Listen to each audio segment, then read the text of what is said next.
Dan kita akan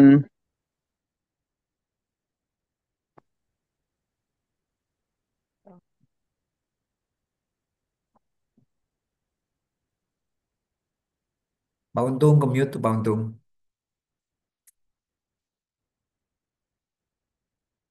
ini semua kalau bisa boleh buka kamera ya, semua buka kamera karena sifatnya hari ini belajar. Yang memungkinkan untuk buka silakan buka kameranya nanti langsung bisa berdiskusi dengan Pak David ya, langsung aktif belajar untuk kita sama-sama belajar. Kita berdoa dulu Pak David ya, bentar ya. Iya Pak. Bapa kami yang di surga, terima kasih Tuhan, kami bersyukur buat malam hari ini. Biar sebentar kami akan belajar Tuhan bagaimana kami menggali setiap firman yang Tuhan sudah siapkan buat kami, biar Tuhan yang mengurapi setiap kami. Tuhan berikan hikmat dan juga Tuhan yang mengurapi hamba-Mu pada dan urapi setiap kami semua. Kami menyerahkan Tuhan waktu kami dari awal sampai akhir. Kami serahkan ke dalam tangan Tuhan. Di dalam nama Tuhan Yesus kami berdoa. Amin. Silahkan Pak David. Ya, makasih Pak Untung. Shalom Bapak Ibu semuanya. Tolong nanti ah, kita biasain ya. Begitu kita mulai kelas kan malam nih sekarang. Jadi semua pasti udah siap-siap ya. Jadi buka kamera semua. Jadi artinya ini menunjukkan kita serius nih, belajar fokus ya. Kalau belajar firman Tuhan, ya kita Bible study ini perlu fokus. Jadi nggak bisa sambil ngerjain yang lain, pasti nggak masuk, ya kan? Jadi saya harap teman-teman, Bapak Ibu yang ikut di grup Bible study ini benar-benar memang serius kita mau belajar ya. Kecuali memang terpaksa nih kayak Pak Ongki nih ngomong ya, karena kamera internetnya lagi down ya nggak apa-apa ya. Tapi tujuannya adalah supaya nih kalau kita buka kamera itu kan mau nggak mau membuat kita jadi fokus gitu loh ya. Itu menolong kita juga ya. Oke, nah jadi em, kita saya akan mulai langsung ke Roma 8. Sebenarnya kita di grupnya Pak Untung udah sampai Roma 11 ya. Tetapi saya pikir teman-teman yang baru join akan kehilangan kesempatan ya kalau kita langsung jam ke Roma 11 itu banyak hal yang hilang yang baik ya karena Roma ini kaya dengan eh, doktrin-doktrin dasar kekristenan ya, doktrin-doktrin dasar Kristen. Nah, jadi eh, saya makanya supaya mundurnya nggak kejauhan, saya mulai dari Roma 8 ya.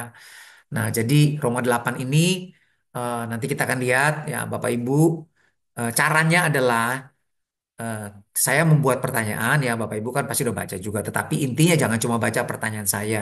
Nah, ini Bible study yang sederhana nih. Ya bukan Bible study yang kita mau belajar eksegesis kayak misalnya di STTLS ini sekarang lagi kelas eksegesis PB ya.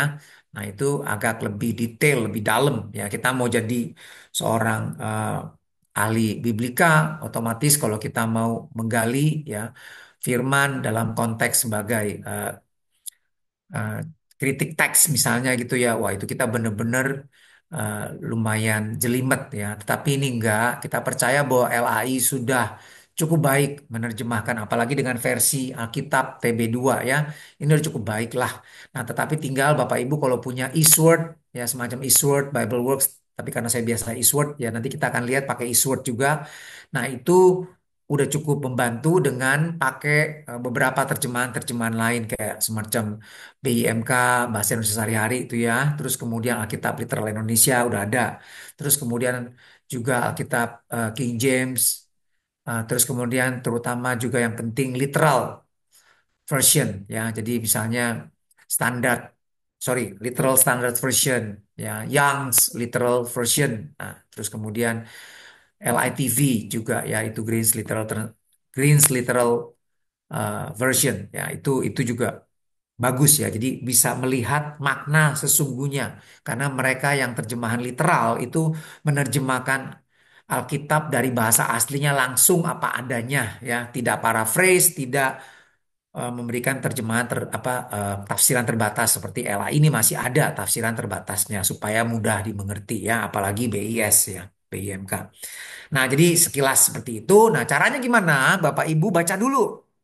Misalnya kita harus tentukan nih Roma 8 ya. Baca Roma 8.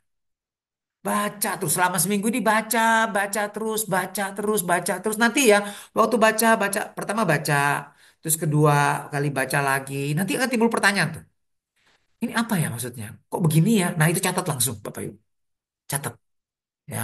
Jadi kita baca dulu. Pertama baca aja dulu, ya, kayak baca cerita baca. Tetapi masalahnya Roma ini bukan genre naratif ya seperti Injil, Perjanjian Lama itu genrenya naratif. Nah, itu kita bisa baca, kita bisa lihat ceritanya, kita mesti lihat backgroundnya. Tetapi ini cara penulisannya deduktif, induktif. Jadi Bapak Ibu cara belajarnya adalah, nah ini hubungan nih sebab akibat ya ayat per ayat, ayat sebelum dan sesudahnya itu pasal sebelum dan sesudahnya itu mempengaruhi ya kita supaya bisa mengerti lebih jelas makna dari teks-teks yang kita sedang baca atau kita sedang pelajari ini. Jadi dengan kita membaca terus, kita lihat, apa ya maksudnya ya? Kok ada kata sebab? Nah, nggak mungkin dong dimulai dari kata sebab. Artinya depannya pasti ada pendahuluannya, ada penjelasannya, atau ada keterangan awalnya. Nah, itu membuat kita membaca ke ayat sebelumnya atau ke pasal sebelumnya. Jadi kira-kira gitu ya. Jadi nanti saya batasi 4-5 pertanyaan ya karena waktunya ya. Tetapi kalau Bapak Ibu punya pertanyaan yang lain, nggak apa-apa ya. Kita selesai ini kita bahas lagi ya. Makanya kita bahasnya juga per perikop perikop ya, nggak langsung satu pasal karena ini ayat-ayatnya banyak yang perlu kita teliti ya.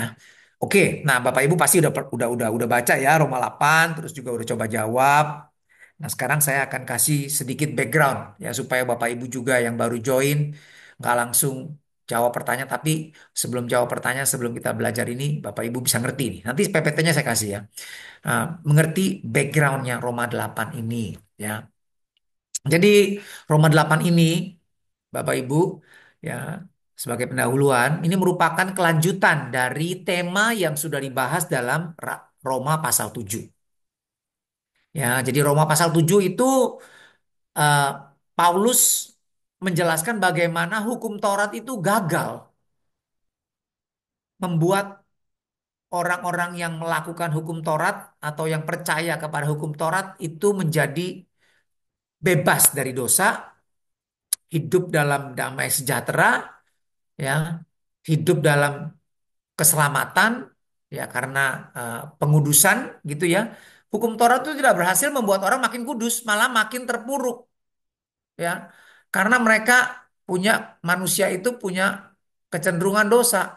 Jadi kalau dikasih hukum nggak boleh begini ya makin gagal kita. Ya contoh deh Bapak Ibu kalau jalan ya. Kan ada tuh cara promosi yang agak nyeleneh. Bapak Ibu kalau jalan nyetir mobil gitu ya, tiba-tiba di sebelah kiri terus jangan nengok ke kiri, malah kita nengok, ya kan?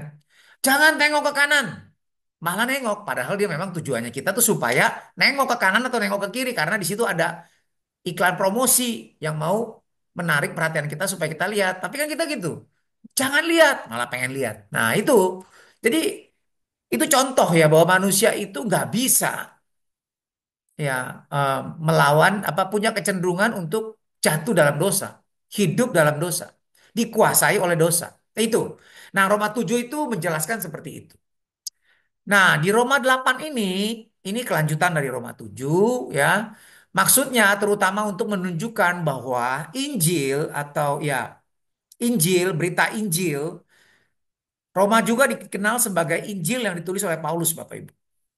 Ya, jadi dia menuliskan ini kepada orang Kristen yang ada di Roma dan Paulus merasa ini merupakan tanggung jawab dia sebagai rasul bagi orang-orang non-Yahudi ya dan dia belum pernah ke Roma dan gak ada rasul lain yang pernah mengajarkan doktrin dasar kepada orang-orang Kristen di Roma makanya Paulus menganggap ini merupakan tanggung jawab dia karena itu kitab Roma itu merupakan kitab yang paling lengkap ya eh, eh, teologi Kristennya kira-kira gitu ya. Nah, jadi di Roma 8 ini Paulus menjelaskan bahwa Injil itu dapat melakukan Injil ini merupakan solusi ya atas apa yang tidak dapat dilakukan oleh hukum Taurat. Nah, Paulus di sini menunjukkan bahwa hukum Taurat tidak mampu menghasilkan damai dan kekudusan. Ya, tidak bisa membuat manusia menang atas dosa hukum Taurat itu. manusia dengan kecenderungan berdosanya ya membuat penerapan hukum hanya mengakibatkan konflik batin. Ya,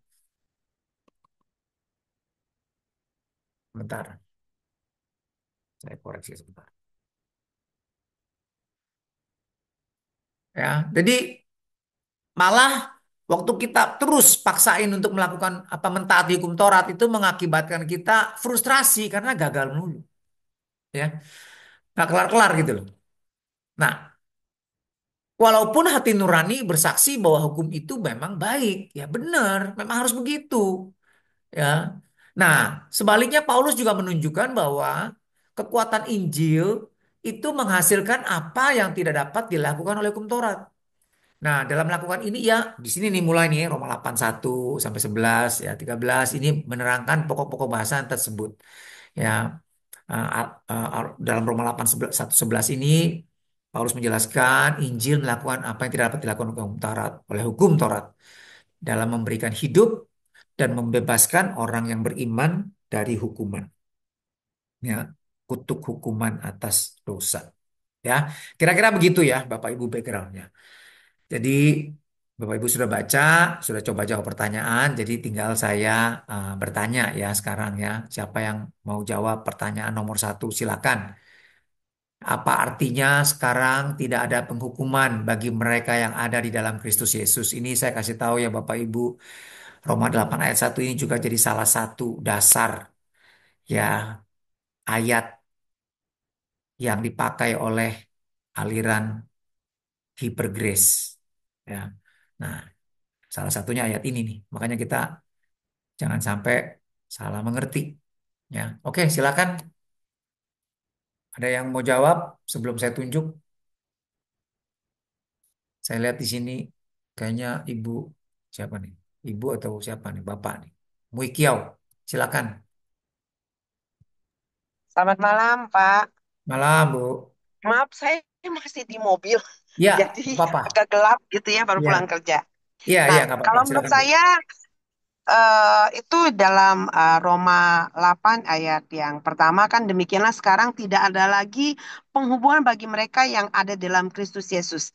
Nah, bukan berarti bahwa kita berbuat dosa tidak ada hukuman. Memang, maksudnya kita hidup di dalam kasih karunia-Nya Tuhan. Sehingga untuk penghukuman secara roh, kalau kita hidup dalam roh, jadi tidak ada penghukuman kematian kekal, kalau menurut saya ya, Pak.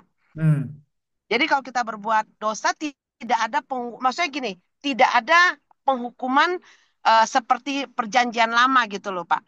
hmm, Tetapi ditegur pasti ditegur oleh Tuhan, tetapi tidak akan mematikan roh kita kalau kita hmm, tetap hidup di dalam Tuhan gitu loh. Kalau kita tetap berjalan di dalam Tuhan. Kalau di dalam firman Tuhan itu berkata ya, karena kalau ayat 2-nya kan roh yang memberikan hidup telah memerdekakan kamu di dalam Kristus dan hukum dosa dan hukum maut. Jadi hmm, hukum dosa kan kita sudah ditebus, Pak. hmm, Eh, Berarti hukum hukum maut itu sudah tidak berlaku atas hidup kita karena kita hidup di dalam kasih karunia-Nya Tuhan. Gitu. hmm, Tetapi bukan berarti kita seenaknya berbuat dosa dan dibiarkan dan Tuhan membiarkan kita ya udah tenang-tenang aja, nggak seperti itu. hmm, Tetapi pasti ada teguran, tetapi tidak berada di dalam hukum Taurat lagi. hmm. Tolong disempurnakan, Pak. Terima kasih. Iya, oke. Thank you, Bu. Mikiau ya. Oke, jadi um, ya, ya saya mengerti maksudnya Ibu Mikiau ya. Memang di dalam perjanjian baru oleh darah Kristus kita dibenarkan. Tapi tetap aja kalau kita berbuat dosa, walaupun kita percaya Yesus, ya, dan kita hidup dalam dosa terus nih, nggak bertobat, hukuman tetap kita alami. Ya, itu jelas. Nah, jadi bedanya apa sekarang sama hukum dalam hukum Taurat gitu misalnya ya. Nah, orang Yahudi itu menganggap bahwa dengan mereka melakukan hukum Taurat, mereka sudah benar. Pokoknya mereka mentaati aja, mereka selamat. Dan mereka selamat karena mereka satu anak Allah, yaitu keturunan Abraham, orang Israel, umat pilihan Allah. Ya, yang kedua, mereka melakukan hukum Taurat.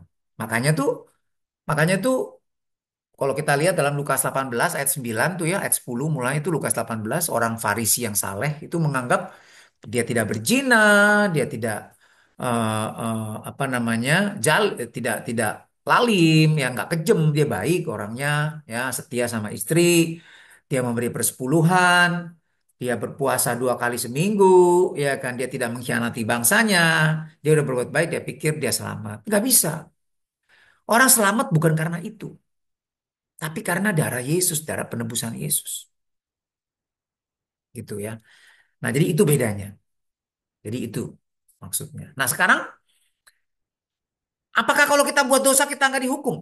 Kalau sekarang orang Kristen ya, oke kita percaya darah Yesus itu selamatkan kita. Tapi kita hidup dalam dosa, buat dosa.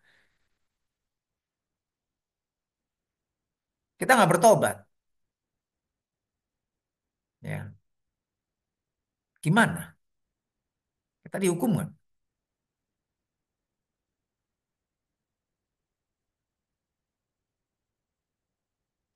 Pak David, diulang dong pertanyaannya tadi, putus-putus soalnya. Ya, jadi gini, memang benar kita kan sudah dalam Kristus nih, kita percaya Yesus sebagai Tuhan dan Juru Selamat, ya kan?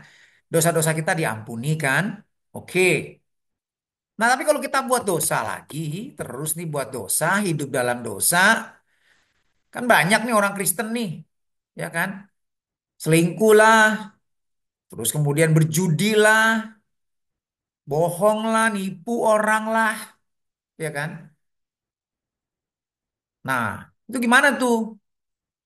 Apa mereka nggak dihukum sama Tuhan? Nggak harus bertanggung jawab atas dosa-dosanya kalau dia nggak bertobat? Gimana coba? Pak David boleh jawab ya. Ya, silakan Pak Wid. Ini sebetulnya hal ini yang sangat-sangat menggelitik sama saya sih waktu istilahnya saya lagi tanya-tanya sama Tuhan lah. Sampai akhirnya saya dapat pengertiannya begini, Pak. Kalau saya nggak buat dosa, itu tidak membuat Tuhan lebih sayang sama saya daripada hari ini. Atau kalau saya berbuat salah, itu tidak membuat Tuhan begitu marahnya sama saya seperti waktu dia sudah istilahnya memberikan pengampunan saya di kayu salib. Jadi artinya gini, saya salah atau tidak salah itu tidak mempengaruhi Tuhan itu sendiri. Makanya di sini di ayat di Roma ini bagus banget karena kita dibawa ke pernyataan yang di ayat ketiga. Sebab apa yang tidak mungkin dilakukan oleh hukum Taurat karena tidak berdaya oleh daging, telah dilakukan oleh Allah. Jadi kita itu nggak mungkin bisa untuk apa ya untuk melakukan semuanya itu udah nggak mungkin bisa seperti orang Israel. Pokoknya saya ini keturunan Abraham, saya pasti selamat dan sebagainya itu nggak mungkin gitu karena eh, isi penting atau berita pentingnya adalah saya itu dibenarkan karena kasih karunia Tuhan.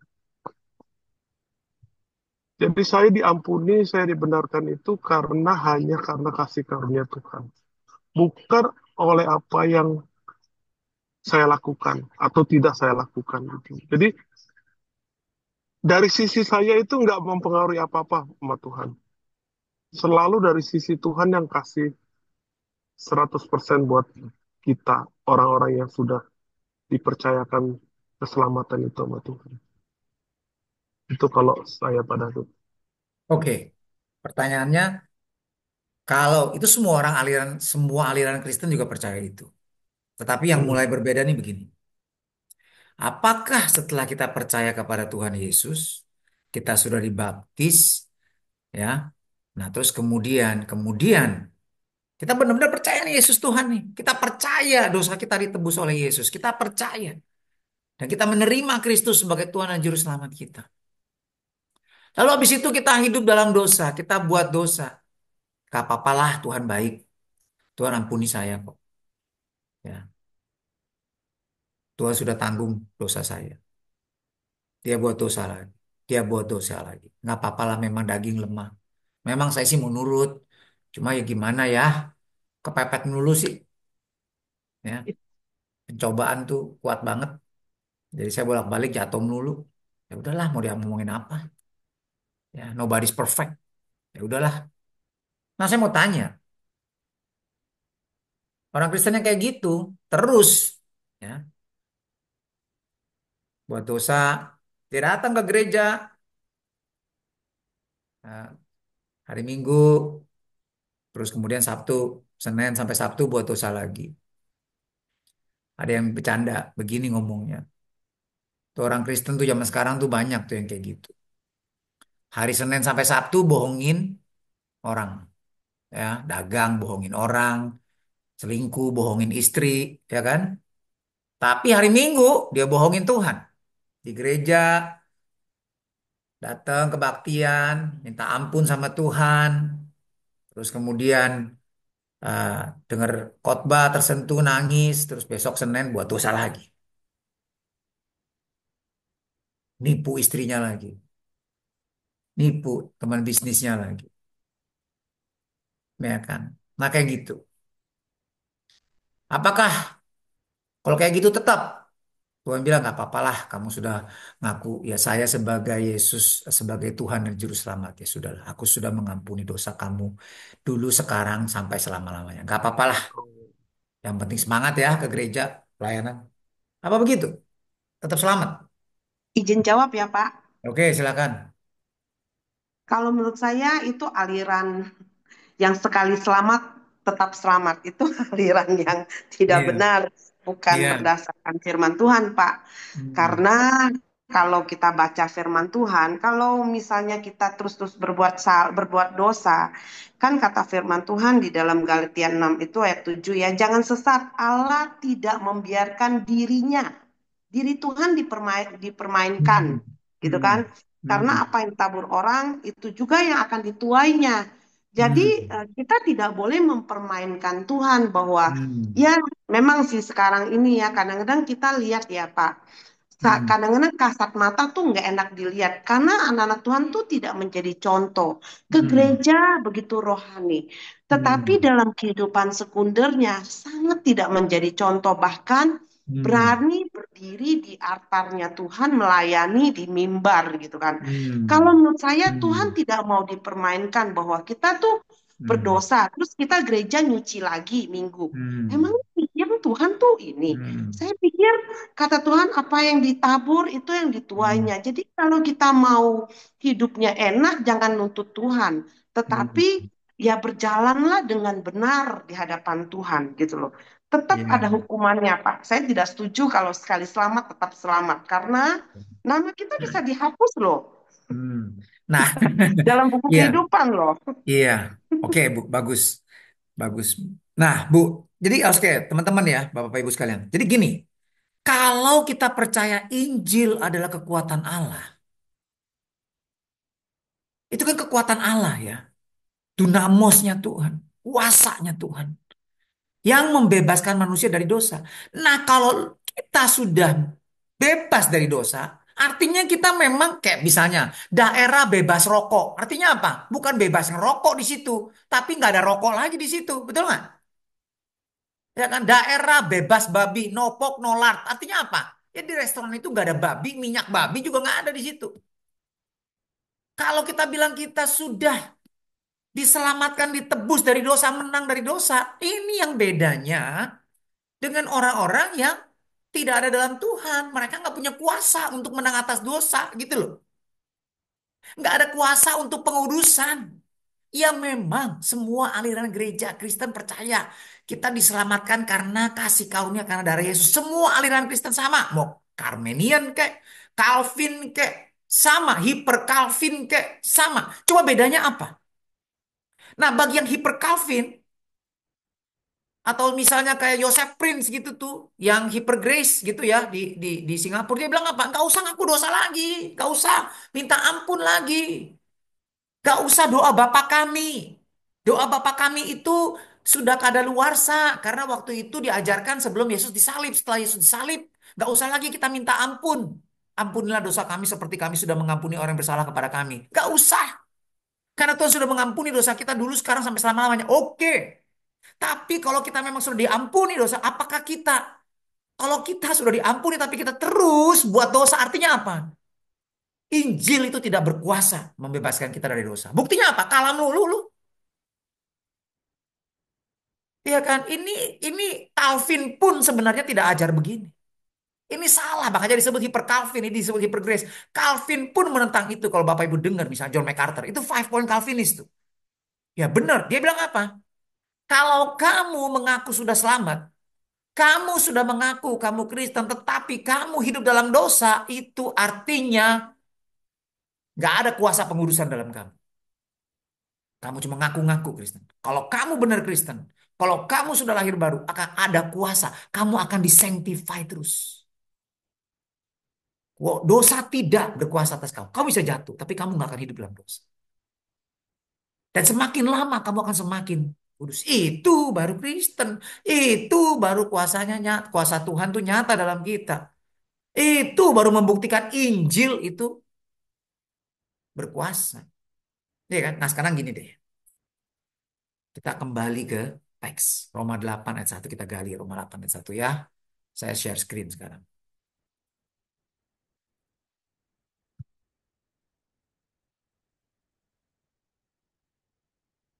Ya, teman-teman lihat ya.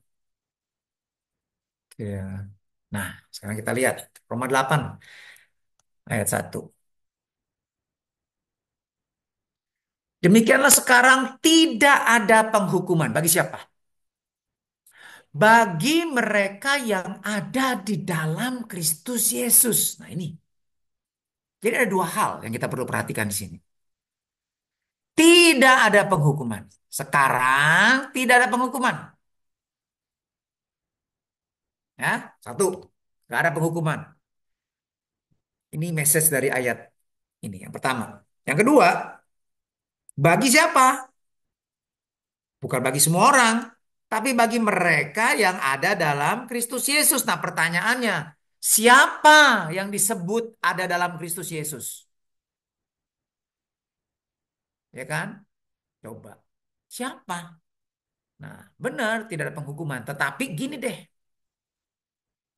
kita bandingin juga. Nah, ini salah satu teks. Nah, jadi gini, salah satu cara dalam kita supaya jelas maksud ayat ini apa, kita harus bandingin teks-teks ini dengan teks-teks lainnya. Ya, supaya kita bisa dapat gambaran yang jelas. Ayat ini seperti apa. Ya. Nah, Alkitab LAI itu cenderung eh, kalau saya bilang itu semua diterjemahkan dari Alkitab ya teks Yunani yang disebut terjemahan Westcott and Hort. Tetapi kalau King James dan Alkitab-Alkitab yang lain bahasa Inggris umumnya pakai terjemahan Textus Receptus ya. Oke, sekarang kita lihat bahasa Indonesia sehari-hari deh ya. Terjemahan bahasa Indonesia sehari-hari. Nah, sekarang tidak ada lagi penghukuman terhadap mereka yang hidup bersatu dengan Kristus Yesus. Nah, jadi di dalam Yesus itu artinya hidup bersatu dengan Kristus Yesus. Ya. Jadi kalau kita mau lihat nih, apa sih maksudnya?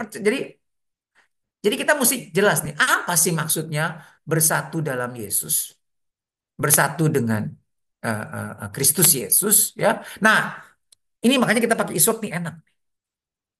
Kita lihat ke TSK Cross Reference. Ini adalah referensi ayat-ayat yang menjelaskan. Lihat beberapa ayat nih. Dia pakai King James sih sebenarnya. Ya, there is therefore now no condemnation. Nah, no condemnation ini menjelaskan ayat-ayat ini ya. Terus kemudian to them which are in Christ Jesus. Nah, in Christ itu di sini terjemahan. Maksudnya apa? Who walk not after. Nah, ini terjemahan King James dari Textus Resus ada tambahan penjelasan. Ya. Yang tidak ada di Alkitab LAI. Sehingga kita bisa jelas maksudnya apa itu di dalam Kristus. Ya. Jadi tidak sekarang, nih King James ya, saya terjemahan bebas. Jadi sekarang, therefore now, tidak ada lagi hukuman bagi mereka yang ada dalam Kristus Yesus. Yang berjalan tidak menurut daging, tetapi menurut roh. Tidak berjalan di sini, ini figuratif. Artinya berjalan menurut daging, artinya tidak hidup dalam kedagingan. Tetapi hidup menurut pimpinan Roh Kudus. Itu maksudnya. Jadi kalau kita ngaku kita di dalam Kristus Yesus, tetapi kita hidup di dalam dosa, nggak bertobat-bertobat, Kristen tomat, hari ini tobat, besok kumat, ya itu namanya bukan benar-benar mengaku dosa. Karena kata mengaku dosa secara gramatika itu dari kata homo logeo. Artinya homo sama logeo artinya bicara, pikiran, ide, pandangan yang sama. Dengan siapa? Dengan Tuhan. Mengenai apa? Mengenai dosa. Jadi kalau kita mengaku dosa artinya kita melihat dosa seperti Tuhan melihat dosa. Maka kalau orang yang mengaku dosanya benar sesuai dengan homologeo maksudnya artinya orang itu pasti akan menyesali dosa. Dia akan benci sama dosanya. Dia akan malu sama dosanya karena Tuhan benci dosa. Dan saya kasih tahu juga, Calvin itu mengajarkan bahwa Tuhan benci pendosa, bukan hanya benci dosa. Karena itu yang dibuang ke neraka bukan hanya dosa, tetapi pendosa yang dibuang ke neraka, Pak. Bu. Ya, itu kalau dengerin khotbahnya John MacArthur, ya, Voddie Baucham, ya, itu Calvinis semua tuh. Paul Washer, itu Calvinis semua tuh. Ya, mereka percaya sekali selamat tetap selamat, tapi bukan dalam arti kata pokoknya udah percaya Yesus Tuhan pasti selamat lah. Apapun yang terjadi pasti selamat. Enggak. Artinya kalau kamu sudah percaya Yesus Tuhan, kamu lahir baru. Nah ini dia. Di sini lihat nih. Tidak ada ini bagi siapa yang dalam Yesus. Coba in Christ. Maksudnya apa in Christ? Ayat ini in Christ maksudnya apa? Di sini dikaitkan dengan 2 Korintus 5 ayat 17. Jadi siapa yang ada dalam Kristus, dia telah apa? Ya, telah meninggalkan kehidupan lamanya. Ya. Jadi siapa yang ada dalam Kristus, dia adalah ciptaan yang baru. Yang lama sudah berlalu. Sesungguhnya yang baru sudah datang. Jadi dia sudah tidak hidup dalam dosa lagi. Ya, kembali. Nah, jadi sini kita bisa lihat. Maksudnya apa dalam Kristus? Bukan arti cuma ngaku Yesus Tuhan, tapi lahir baru. Nah, apa itu orang yang lahir baru? Ini kita mau lihat. Apa artinya orang lahir baru? Nih, orang yang lahir baru. Siapa yang ada dalam Kristus? Jadi, ini kesimpulan. Kesimpulan dari mana? Dari ayat-ayat di atasnya. Dari mana sebenarnya? Dari sini nih. Dan Kristus telah mati untuk semua orang supaya mereka yang hidup tidak lagi hidup untuk dirinya sendiri, tetapi untuk Dia yang telah mati dan telah dibangkitkan untuk mereka. Inilah yang baru. Yang lama, mau agama apapun sekalipun dia berbuat baik, dia hidup dalam ya kesucian, kekudusan, kesalehan gitu ya. Cacai lah, ya apapun gak dimakan lah semuanya ya. Kudus lah kelihatannya. Nah, tapi mereka hidup untuk diri mereka sendiri. Mereka melakukan kebaikan untuk mereka sendiri supaya nanti karma baik mereka akan diperhitungkan untuk keselamatan mereka. Jadi mereka lakukan untuk, nah ini yang mereka menganggap keselamatan pakai kekuatan sendiri. Itu yang ditentang oleh Alkitab. Kita diselamatkan bukan karena usaha kebaikan kita, tapi karena kasih karunia. Karena darah Yesus. Itu semua orang Kristen, aliran apapun, ya bukan cuma Calvinis tapi Armenianism, provisional provisionis, ya provisionism, Molinism, tradisionalism, gereja ortodoks itu percaya semuanya bahwa manusia diselamatkan karena kasih karunia Tuhan. Roma 2 ayat 8, Roma 2 Efesus 2 ayat 8, ya sama. Tapi bedanya adalah, nah ini mulai bercabang. Yang hipergrace bilang, udah habis itu lu buat dosa apapun nggak apa-apa. Pokoknya tuh udah tanggung dosa lu. Nah ini yang nggak bener nih. Ini yang nggak bener. Ya, karena inilah yang disebut ciptaan yang baru, yang lama sudah berlalu. Apa? Tidak lagi hidup buat diri dia sendiri. Hidup untuk kepentingan dia. Apa yang dia buat pandang baik, dia lakukan. Tidak. Tapi dia lakukan apa yang berkenan sama Tuhan. Dia hidup bagi Tuhan. Ini lahir baru. Makanya, John MacArthur yang percaya sekali selamat tetap selamat, justru dia Soalnya mengatakan, si juga siapa tipe namanya yang tuh, marah. Bapak, siapa hamba Tuhan yang, Ravi Zakarias, yang punya pelayanan dunia yang luar biasa. Yang kita pikir, wah saya juga, waduh punya banyak khotbahnya dia, saya simpen ya. Tetapi ternyata setelah dia mati baru ketahuan dia punya, aduh tukang main cewek ternyata. Iya kan? Nah John MacArthur bilang ini orang nih belum lahir baru nih, ini orang gak selamat nih. Jadi sama aja sebenarnya mau Calvin mau Armenian. Kalau Armenian bilang ya lu nggak bertobat sampai mati, lu nggak mau ngaku dosa ya lu nggak selamat. Armenian bilang, tapi Calvin bilang kalau kamu sudah lahir baru, maka kamu tidak akan hidup dalam dosa, kamu akan bertobat terus. Makanya pandangan Abalov bukan Calvin, bukan Armenian, tetapi tetap diterima, disetujui oleh Calvin atau Armenian, yaitu ciri orang yang selamat siapa? Orang lahir baru. Orang lahir baru yang selamat. Ini sama nih, 2 Korintus 5:15 ini di dalam Kristus nih artinya. Ciptaan yang baru, lahir baru, ada dalam Kristus. Cirinya apa? Tiga. Satu, dia akan bertobat tiap hari. Terus menerus bertobat ya. Ya. Kedua, dia akan bertumbuh kerohaniannya. Karena dia belajar terus, dia mau belajar terus firman Tuhan. Nah ini ciri orang yang punya iman yang benar. Iman yang benar selalu mengejar pengertian, pengertian, pengertian. Kayak anak kecil kan? Selalu tanya, apa ma itu? Apa itu? Lu kemarin udah tanya, sekarang tanya lagi. Cerewet nih anak nih. Jangan. Gak apa-apa, jawab terus. Itu anak lagi belajar itu. Dan ternyata ilmu pengetahuan membuktikan anak umur 0 sampai 5 tahun itu belajar jauh lebih banyak pengetahuan dibanding orang yang kuliah di universitas selama 5 tahun. Kenapa? Karena orang yang kuliah tuh jarang mau nanya. Takut nanya sama dosen.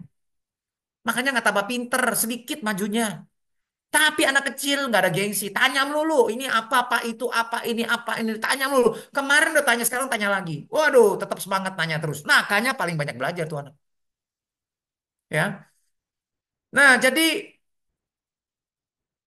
seperti yang Anselmus, ya, uskup Inggris abad 11, ya, Canterbury bilang, Fides quaerens intellectum. Iman yang sejati selalu mengejar intelektum, pengertian, pengetahuan. Jadi berbahagia nih, teman-teman yang di sini ini saya percaya teman-teman yang sudah lahir baru yang haus sama firman Tuhan yang mau belajar terus ya, mau umurnya berapa, mau umur 80 tahun juga tetap semangat ya. Saya lihat banyak juga di industri yang udah umur 80-an tetap semangat belajar ya. Nah, itu ya. Oke. Jadi nah kita kembali sekarang ya Roma 8 ayat 1. Jadi di sini demikianlah sekarang tidak ada penghukuman bagi mereka yang ada dalam Kristus, yaitu orang yang bersatu sama Kristus. Dan King James menjelaskan bahwa yang tidak berjalan, tidak hidup menurut daging, tetapi menurut pimpinan Roh Kudus. Ini adalah orang yang lahir baru.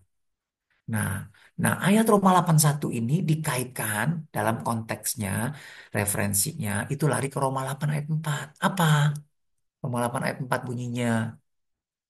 Ini supaya tuntutan hukum Taurat digenapi dalam kita yang tidak hidup menurut daging tetapi menurut roh. Nah, jadi hanya orang Kristen yang sudah lahir baru yang Roh Kudus tinggal di dalamnya sehingga dia punya kuasa untuk mengalahkan dosa. Itu ya, firman Tuhan ditulis dalam hatinya, hatinya menjadi hati yang daging, bukan hati yang batu. Hati yang daging artinya apa? Hati yang selalu rindu menuruti firman Tuhan. Nah, dia bisa. Nah, jadi dia bisa menggenapi tuntutan tuntutan hukum Taurat. Orang perjanjian lama gak bisa. Karena gak ada kuasa dari Kristus. Gak ada roh Tuhan di dalam mereka. Sehingga mereka gak bisa menang melawan hukum Taurat. Apa artinya melanggar terus lah. Jatuh terus dalam dosa. Hidup dalam dosa terus. Nah, tetapi Bagi kita yang hidup menurut roh, kita dapat menggenapi hukum Taurat. Ya. Nah, kenapa? Karena ini cirinya orang hidup menurut daging, dia bukan hanya tidak berbuat dosa. Kenapa dia tidak berbuat dosa? Karena dia memikirkan hal-hal yang dari roh. Orang yang hidup dalam daging memikirkan hal-hal yang dari daging. Mereka yang hidup menurut roh memikirkan hal-hal yang dari roh. Pikiran mereka tuh benar. Kenapa? Karena darah Yesus menyucikan dia. Itu maksudnya. Ya, jadi Roma 8 ayat 1 tuh udah selesai tugasnya. Apa maksudnya kita jadi jelas. Jadi gini, tidak ada penghukuman bagi mereka yang ada dalam Kristus. Artinya adalah menurut Alkitab bahasa Indonesia sehari-hari, artinya tidak ada penghukuman terhadap mereka yang hidup bersatu dengan Kristus Yesus, yaitu orang-orang yang tidak berjalan menurut daging, hawa nafsu, tetapi menurut pimpinan roh. Ya, jadi dari sini kita mengerti. Ya, nah, apa artinya dalam Kristus? Kembali lagi di sini dijelaskan. Ya. Galatia ayat 5 sampai 16. Maksudku ialah hiduplah oleh roh, maka kamu tidak akan memenuhi keinginan daging. Akibatnya kamu nggak jatuh dalam dosa. Kenapa jatuh dalam dosa terus? Karena pikirannya nggak benar, pikirannya kotor, ya kan? Nah, dia tidak bertobat benar-benar, darah Yesus nggak menyucikan dia, ya kan? Sehingga pikirannya nggak benar terus, sehingga hidup dalam dosa. Kira-kira kayak gitu. Ada pertanyaan?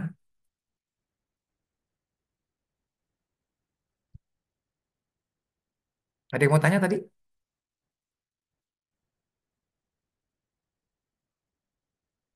Saya boleh tanya nggak, Pak? Boleh dong, silakan. Saya pernah baca satu ayat, Pak. Dia ayatnya kalau nggak salah bunyinya bilang ada dosa yang membinasakan dan ada dosa yang eh, apa namanya? Dosa yang Kayak ada dosa. mendatangkan maut dan dosa yang tidak mendatangkan maut kali. Iya, Pak. Jadi Mm-mm. maksudnya itu kayak dosa itu ada dosa yang kecil besar juga. Eh, apa kayak ada hitungan-hitungannya gitu nanti masuk nerakanya tingkat berapa apa gimana, Pak ya? Ya, jadi ada dosa yang masih dosa yang mendatangkan maut adalah dosa kapital, dosa yang kalau kamu lakukan itu there is no point of return. Ya, apa contohnya? Menghujat Roh Kudus. There is no point of return. Ya, menghujat Allah. Jadi menghujat Allah Tritunggal lah sebenarnya.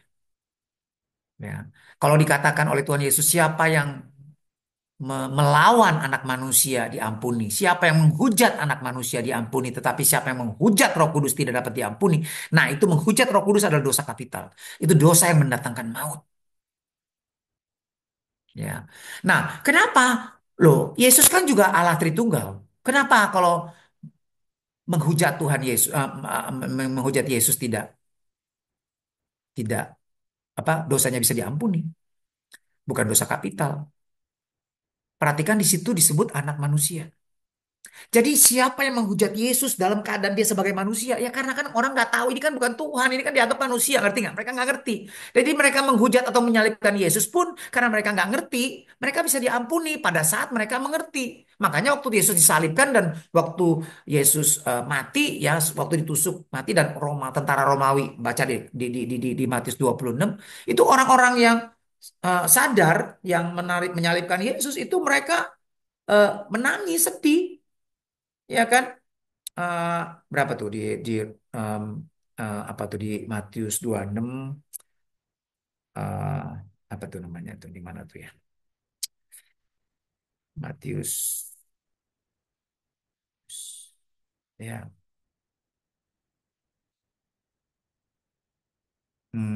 Sebentar ya.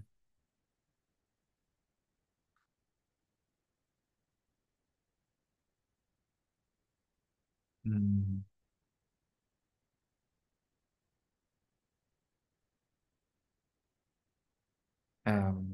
sorry. Matius 27 tuh.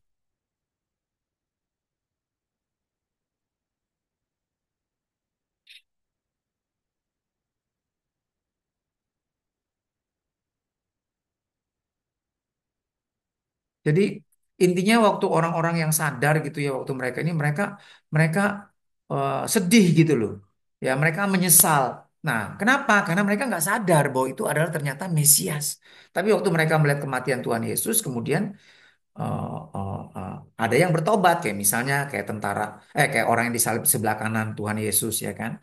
Ya, mereka pada saat terakhir baru dia bertobat ya kan. Jadi jadi orang yang maksudnya dosa yang tidak mendatangkan maut artinya dosa-dosa yang eh, memungkinkan orang itu bisa bertobat. Tetapi kalau dosa yang disengaja, nah ini dia. Ya, kalau kita baca, jadi paralel dari dosa yang mendatangkan maut itu adalah dosa yang disengaja. Artinya gini, dia udah tahu, dia udah kenal Roh Kudus, dia udah mengalami kuasa Roh Kudus, tapi dia terus-terusan berbuat dosa. Contohnya siapa? Ravi Zacharias. Makanya John MacArthur mengatakan, walaupun dia Calvin, dia bilang ini orang nggak selamat. Walaupun hamba Tuhan yang luar biasa. Kenapa? Karena dia melakukan dosa yang disengaja. Dia udah tahu, dia udah ngalami Tuhan, tapi sengaja terus-menerus berbuat dosa. Orang begini dibutakan setan sehingga tidak bisa bertobat lagi. Ya kan? Itu maksudnya. Jangan main-main dengan dosa disengaja. Oh nggak apa-apa, oh nggak apa-apa. Jangan main-main. Hati kita akan dibuat keras, kita akan jadi buta rohani. Nah, akibatnya apa? Nggak akan bakalan bertobat lagi. Ya, saya pernah waktu kuliah, ini contoh nih ya. Ini kalau Bapak Ibu tahu namanya Bapak Stoto, Pendeta Stoto Abednego. Ya, dia udah sekarang udah senior ya, tua ya. Dulu adalah ketua BPH, doktrin apa teologi di BPP, apa GBI ya. Nah, waktu di kelas dia ngajar, dia pernah cerita. Ada pertanyaan seperti yang Pak William tanya. Terus dia kasih contoh. Dosa yang mendatangkan maut. Dosa yang disengaja. Jadi ada satu orang. Ini kisah nyata. Ada satu pendeta. Belum kawin. Terus dia pendeta lah ya. Pelayanan di GBI. Terus kemudian dia pacaran. Pacaran sama pakai jilbab. Ya. Nah terus kemudian eh, teman-temannya kaget dong. Begitu ketahuan dia pacaran sama orang jilbab. Loh, kamu kok kawin sama, pacaran sama orang bukan Kristen sih? Gak seiman? Kan nggak boleh, apalagi kamu pendeta. Batu sandungan. Enggak, bro. Tenang, bro. Gue lagi mau menginjili dia. Tuhan lagi gerakin saya untuk menginjili dia. Tenang deh. Nanti dia pasti di Kristen. Ya. Oke. Pacaran terus. Akhirnya mau kawin. Ya. Temannya kaget lagi. Gimana sih lu? Pendeta masa kawin sama yang bukan Kristen? Ya kan nanti lu gimana dong? Kawinannya di mana? Ya, di masjid. Loh, gimana sih? Ya kan? Gak apa-apa, bro. Ini memang cara gue. Gak apa-apa. Ya. Nanti setelah gue kawin, gue cuman nggak bener-bener. Ya, tapi nanti ya gue akan bikin dia jadi Kristen. Tenang aja. Biasa jagoan kalah duluan, ya kan? Tapi belakangan hancur, ya, kayak gitu. Jadi ternyata waktu dia kawin di, di itu kan dia mau disunat gitu kan ceritanya kan. Nah, waktu mau disunat, waktu disunat ternyata pendarahan, nggak berhenti pendarahannya waktu disunat, berdarah terus, nggak berhenti berhenti. Jadi bukan cuma perempuan doang yang bisa pendarahan ya, laki-laki juga bisa pendarahan tuh yang main-main tuh. Ya. Kalau udah pendarahan, kalau cewek bisa 12 tahun ya pendarahan. Kalau laki begitu pendarahan, waduh nggak bisa tuh, ya nggak bisa lama-lama tuh, mati tuh. Nah, akhirnya dia marah sama Tuhan. Loh, Tuhan kok beneran sih? Gue kan nggak bener-bener mau murtad. Cuman ini ya apa namanya? Ya ngetrik aja gitu loh. Oh Tuhan, karena waktu waktu di itu kan waktu dia mau kan dia mesti bersaksi dong. Dia cerita lah sama orang kenapa kok pendeta mau jadi mualaf gitu ya? Gimana ceritanya? Terus dia cerita deh tuh. Wah, ya udah jelek-jelekin Kristen. Wah, dulu saya tuh gimana ya cerita lah biasa kayak mualaf gitu cerita. Jelek-jelekin Kristen. Ya nggak percaya Yesus Tuhan segala macam. Jadi dia menyangkal. Nah, hati-hati. Ibrani 10, Ibrani 6 itu mengatakan siapa yang sudah menikmati karunia roh. Dia sudah diselamatkan, misalnya lahir baru. Intinya kayak gitulah ya. Dia sengaja lagi buat dosa. Nggak ada korban yang bisa menghapus. karena dia sudah menginjak-injak darah Kristus. Jadi ini artinya dia menghujat. Bukan Kristus sebagai Mesias, tapi dia menghujat Allah Anak. Sama menghujat Allah nggak ada ampun. Artinya, ya dia sengaja, dia udah tahu, dia sengaja. Dia marah, dan dia marah sampai mati sama Tuhan. Ya, malah dia semakin menghujat Tuhan sampai mati. Nah itu contoh dosa yang mendatangkan. Kira-kira gitu ya Pak William. Oke, Pak. Pak, mau nanya lagi. Itu biasa Mm-mm. kalau kita kan aliran karismatik kan pakai bahasa roh. Biasa kok kalau yang dari aliran Calvin itu kan suka ngeledek itu apaan tuh bahasa si kalaba-laba gitu termasuk menghujat dan dosa tak terampuni nggak tuh, Pak? Enggak. Jadi gini, mereka kan nggak tahu, mereka kan nggak percaya, ya kan. Nah jadi eh, apa namanya? Ini saya cerita jadi panjang nih, kita agak beda, agak ini ya. Tapi nggak apa-apa. Ya, ini penting nih. Ya, eh, eh, saya kemarin kan eh, tanggal 17 Januari ya, saya ke Batam sama Pak Seno sama Pak Lukas. Ada pengukuhan Profesor um, Dr. Irwan Wijaya, dia profesor bidang misi ya dari STTRIL Batam. Nah, di situ saya ngomong sama salah satu, dia tuh memang kekuatannya di misi ya, profesornya juga misi. Nah, ada satu direktur, ada satu pendeta namanya Ronald Sinaga, apa Sianipar, saya lupa deh. Nah, dia itu pendeta misi, misionaris di Natuna. Natuna itu 100% Islam. Nah, dia cerita bagaimana dia dibaptis Roh Kudus. Jadi dia tuh dia itu apa namanya? eh, dia ikut sekolah misi kan. Nah, terus kemudian dia dari gereja yang tadinya dari HKBP. Ya, sama tuh gereja-gereja. Jadi Calvin pun nggak semuanya. Jadi ada Calvin yang sesasionis, model Pak Tong gitu ya. Tapi ada Calvin yang kontinuasionis juga. Ya, siapa namanya? Dr. Yohanes Lili. Itu Calvinis. Tetapi kontinuasionis. Dia percaya baptis Roh Kudus. Dan dia mendoakan orang sakit. Dan dia dibaptis Roh Kudus. Dan dia berbahasa lidah. Karena itu dia akhirnya pisah sama Pak Tong. Ada yang begitu. Ya, jadi karismatik nggak selalu apa artinya bukan Calvinis gitu loh. Ada juga Armin apa yang apa namanya karismatik yang Calvinis ya. Oke, itu dua hal yang berbeda soalnya. Calvinis itu bicara soal pandangan tentang keselamatan, terutama bedanya reform ya. Nah oke, tadi dia cerita dia tuh nggak percaya. Jadi ada pendeta tiga dari Singapura yang khusus layanin baptisan Roh Kudus, bergerak dalam karunia Roh Kudus. Jadi yang belum dibaptis Roh Kudus berdiri. Jadi dia berdiri kan. Didoain. Dia karena belum berbahasa lidah, jadi tetap disuruh berdiri. Aduh, dia capek kan kayak disetrap gitu kan. Lalu dia bilang, ya udahlah, saya langsung pura-pura Pak bahasa lidah. Wah, ngaco gitu ngomong kenceng gitu kan. Terus temen apa pendeta yang lain, wih hebat, bagus, udah duduk deh, boleh duduk. Nah, terus pas lagi makan gitu, makan malam gitu ya, ditanya, ayo kesaksian dong, kamu habis makan dia kesaksian. Bagaimana kamu tadi tuh luar biasa tadi berbahasa lidah tadi ya, baptis Roh Kudus ya. Dia ngaku, maaf ya Pak, tadi saya tuh pura-pura, saya ngomong aja sembarangan, soalnya saya capek apa berdiri terus, jadi saya ngomong aja sembarangan udah gitu supaya bisa duduk. Brengsek kamu nih. Ya kamu nih menghujat Roh Kudus nih kamu nih. Tahu nggak? Terus ada pendeta yang kesel dari belakang isi air baskom gitu air dingin terus guyur dia dari belakang. Kurang ajar lu ya. Lu udah pendeta juga lu sembarangan ngebohongin Tuhan lu. Kamu menghujat Roh Kudus lu. Ya kan? Jangan lupa lu nanti kayak Ananias apa Ananias Safira. Wah, ya ampun, gua menghujat Roh Kudus. Ya, waduh, saya sedih banget, Pak. Saya pulang, saya masuk kamar saya nangis. Ampuni saya Tuhan, saya menghujat Roh Kudus. Lalu dia sendiri naik ke menara doa, lantai 7. Ya, di gedung itu, naik lantai 7. Dia berdoa, dia nangis, dia minta ampun sama Tuhan. Tuhan, saya nggak ngerti Tuhan. Ya, kalau kalau memang saya perlu itu dibaptis Roh Kudus, Tuhan, saya mau Tuhan, baptis saya sekarang. Langsung dia berbahasa lidah di situ. Dan Bapak Ibu tahu nggak pelayanan dia luar biasa. Dia dikirim ke Natuna. Ya, di situ nggak ada apa namanya orang Kristen. Di situ magicnya tuh kuat. Kalau malam-malam Pak, itu bola-bola api itu terbang-terbangan pada main teluh gitu loh. Semua pakai dukun.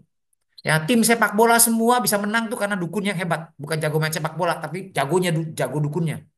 Ngerti nggak? Dia sampai jadi waduh, dia jadi dukun Kristen di situ. Ya. Jadi pelayanan ngusir setan segala macam kuasanya wah luar biasa dia cerita ya. Nah, jadi nah itu ya. Kalau orang yang sensasionis, dia nggak percaya. Nah, kalau dia nggak percaya, bagaimana dia bisa haus? Dia mana bisa minta dipenuhi Roh Kudus karena dibaptis Roh Kudus karena syarat dipenuhi Roh Kudus apa? Syarat dibaptis Roh Kudus apa? Baca Yohanes 7 ayat 37 sampai 39 ya. Kuncinya haus. Nah, kalau nggak percaya gimana haus? Gimana bisa terima? Kurang lebih kayak gitu ya. Kita agak agak menyimpang nih. Ya, tapi nggak apa-apa. Ya, saya jawab. Oke, ada lagi? Pertanyaan nomor satu tadi jelas nggak? Ada yang mau tanya nggak? Jawaban nomor satu tadi. Oke, jelas ya. Kita geser ke pertanyaan kedua. Pak Wiwit gimana? Ada yang masih ganjel, Pak? Enggak, Pak. Udah. Oke, Pak. Terlanjut ya.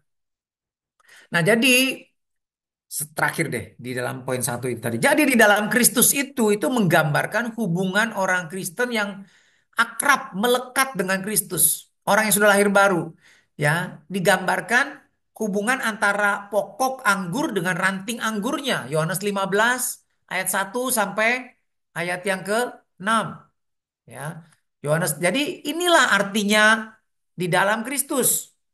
Ya, apa namanya? Selain artinya lahir baru, artinya punya hubungan yang akrab sama Tuhan. Makanya Bapak Ibu lihat nih, bukan saya hubung-hubungin gitu, bukan. Nih lihat nih Roma 8 ayat 1. Ya. Roma 8 ayat 1 itu dihubunginnya kemana? Ya, sebentar nih.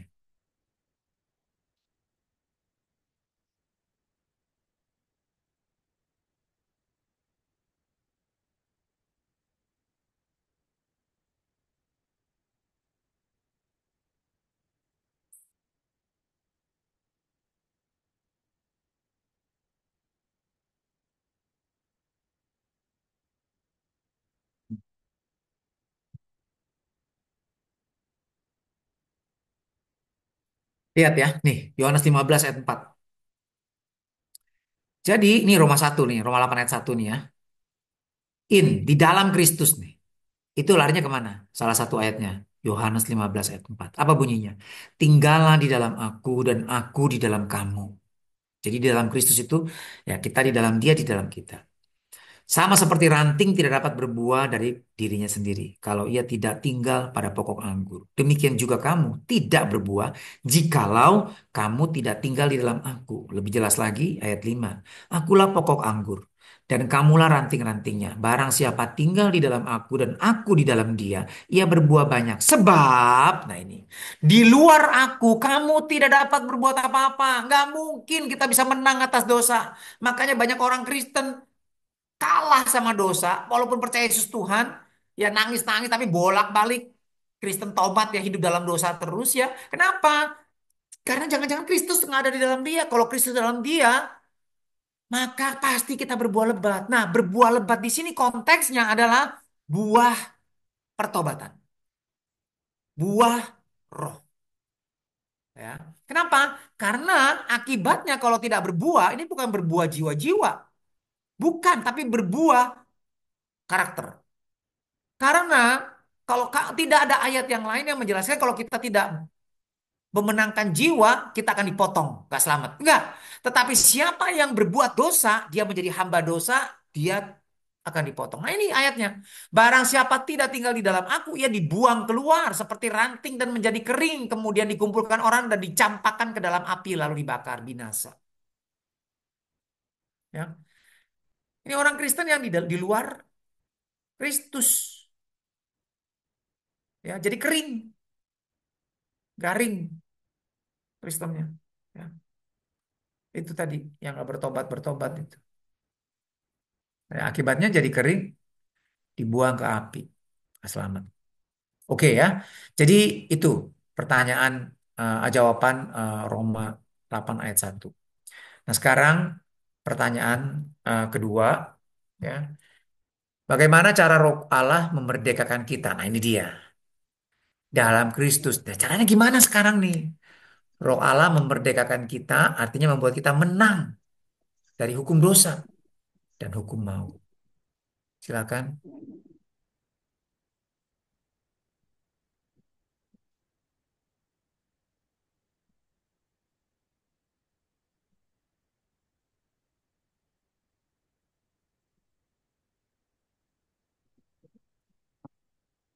Oke. Bagaimana cara Roh Allah memerdekakan kita dari kuasa dari dalam Kristus dari kuasa dari hukum dosa dan hukum maut. Silakan.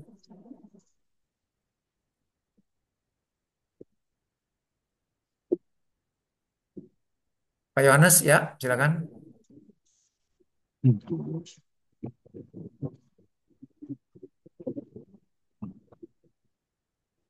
Wah, jadinya. Pokoknya udah buka mic, Pak. Saya udah lihat tanda-tanda. Oh, tutup lagi. Oh, gimana Pak Yohanes? Iya Pak, malam Pak. Ya, Saya coba gimana jawab Pak? ya Pak. Tanya nomor 2. Iya, yaitu Allah telah mengutus anaknya ke dunia dengan menjatuhkan hukuman atas dosa kepada dia. Itu saya dapatnya di ayat ketiga ya Pak. Hmm. Sebab apa yang tidak mungkin dilakukan hukum Taurat karena tak berdaya oleh daging telah dilakukan oleh Allah dengan jalan mengutus anaknya sendiri dalam daging yang serupa dengan daging yang dikuasai dosa. Karena dosa, ia telah menjatuhkan hukuman atas dosa di dalam daging supaya tuntutan hukum Taurat digenapi di dalam dia yang tidak menurut daging tetapi menurut roh. Itu aja Pak. Oke. Ya, thank you Pak Yohanes. Ya, jadi caranya dengan mengutus Kristus ya, Mesias, anak Allah, anak Allah yang tunggal itu ke dalam daging, inkarnasi ya, supaya hukuman atas dosa ditimpakan ke Kristus ya, supaya tuntutan hukum Taurat digenapi di dalam kita yang tidak hidup menurut daging, tetapi menurut roh ya, Roma 8 ayat 3 dan 4. Oke, sampai sini ada yang mau tanya?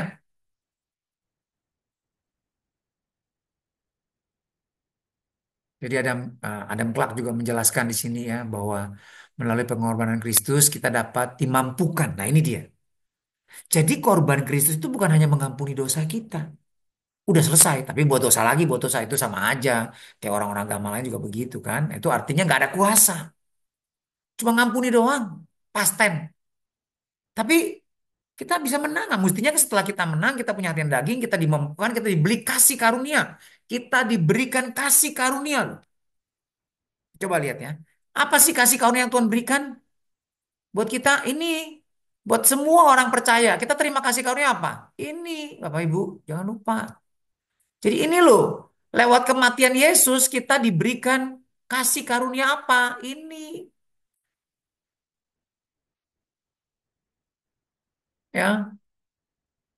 Karena kuasa ilahinya telah menganugerahkan kepada kita segala sesuatu yang berguna untuk hidup yang saleh. Nah, kuasa darah Yesus itu membuat kita ya memampukan kita hidup dalam kesalehan. Kenapa? Itulah kasih karunia Tuhan. Jadi kalau kita bilang kita terima kasih karunia Tuhan, tapi hidup dalam dosa, itu cuma omon-omon doang. Itu artinya nggak ada kuasanya. Kuasanya justru membuktikan kita sanggup menang atas dosa, bukan karena kuat gagah kita, tetapi karena darah Yesus, karena Roh Allah yang ada dalam kita. Ya kan? Nah, oleh pengenalan kita akan Dia telah memanggil kita. Caranya gimana? Ya lewat firman Tuhan. Jikalau kamu tetap dalam firman-Ku, artinya berpegang kepada firman Tuhan, taati firman Tuhan, Percaya. Nah, kalau jatuh bangun lagi bertobat minta ampun. Nah, tetap percaya sama firman Tuhan. Kita pasti menang, kita pasti bisa. Jikalau kamu tetap dalam firman-Ku, kamu benar-benar murid-Ku. Nah, ini baru benar-benar murid Tuhan. Dan akibatnya apa? Kamu akan mengetahui kebenaran. Kamu akan ngerti caranya menang. Ya. Dan bagaimana untuk menang? Kamu akan mengenal kebenaran dan kebenaran. Pengetahuan akan kebenaran itu akan memerdekakan kamu. Itu cara yang benar. Cuma satu cara. Ya, makanya ada orang yang bolak-balik pelepasan-pelepasan dulu. Inner healing melulu bolak-balik ya. Kenapa? Kepahitan dulu. Bolak-balik. Masalahnya tidak mengampuni. Muntah-muntah terus. Ya. Ya itu gara-gara tidak ada firman di dalam dia. Makanya ditipu terus sama setan. Ya. Nah, jadi dengan jalan itu ayat 4. Ia telah menganugerahkan kepada kita janji-janji yang berharga dan sangat besar. Supaya apa? Kasih karunia itu. Supaya satu, kita boleh mengambil bagian dalam kodrat ilahi. Yang kedua, luput dari hawa nafsu dunia yang membinasakan dunia. Nah, jadi kita punya kasih karunia yang membuat kita menerima dua hal. Satu, kodrat ilahi. Mengambil bagian dalam kodrat ilahi, teosis. Ya. Jadi artinya apa? Itu membuat kita semakin serupa Kristus. Bukan cuma atas dosa, tapi dalam kemuliaan, dalam hikmat, ya, dalam pengetahuan, ya, dan juga dalam kekudusan, yaitu luput dari hawa nafsu dunia. Jadi kalau kita tetap terikat sama hawa nafsu dunia, ya itu mah kita sia-siakan kasih karunia Tuhan namanya.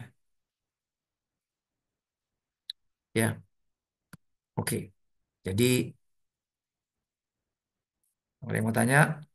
Kalau enggak kita masuk ke pertanyaan yang ketiga ya. Pertanyaan ketiga. Apakah artinya hidup menurut roh itu? Nah ini penting ya. Tadi kan yang di dalam Kristus adalah orang yang hidup menurut roh, tidak menurut daging. Nah sekarang bagaimana? Atau apa artinya hidup menurut roh? Silakan. Mentaati roh, Pak. Mentaati roh. Oke. Ya. Ada lagi? Jadi itu saya coba jawab ya, Pak. Ya ya Pak. Jadi kalau kita hidup dalam roh itu sebenarnya menaati pimpinan roh. Tapi pada Ya. dasarnya tuh ya kita harus berjalan bersama roh, Pak.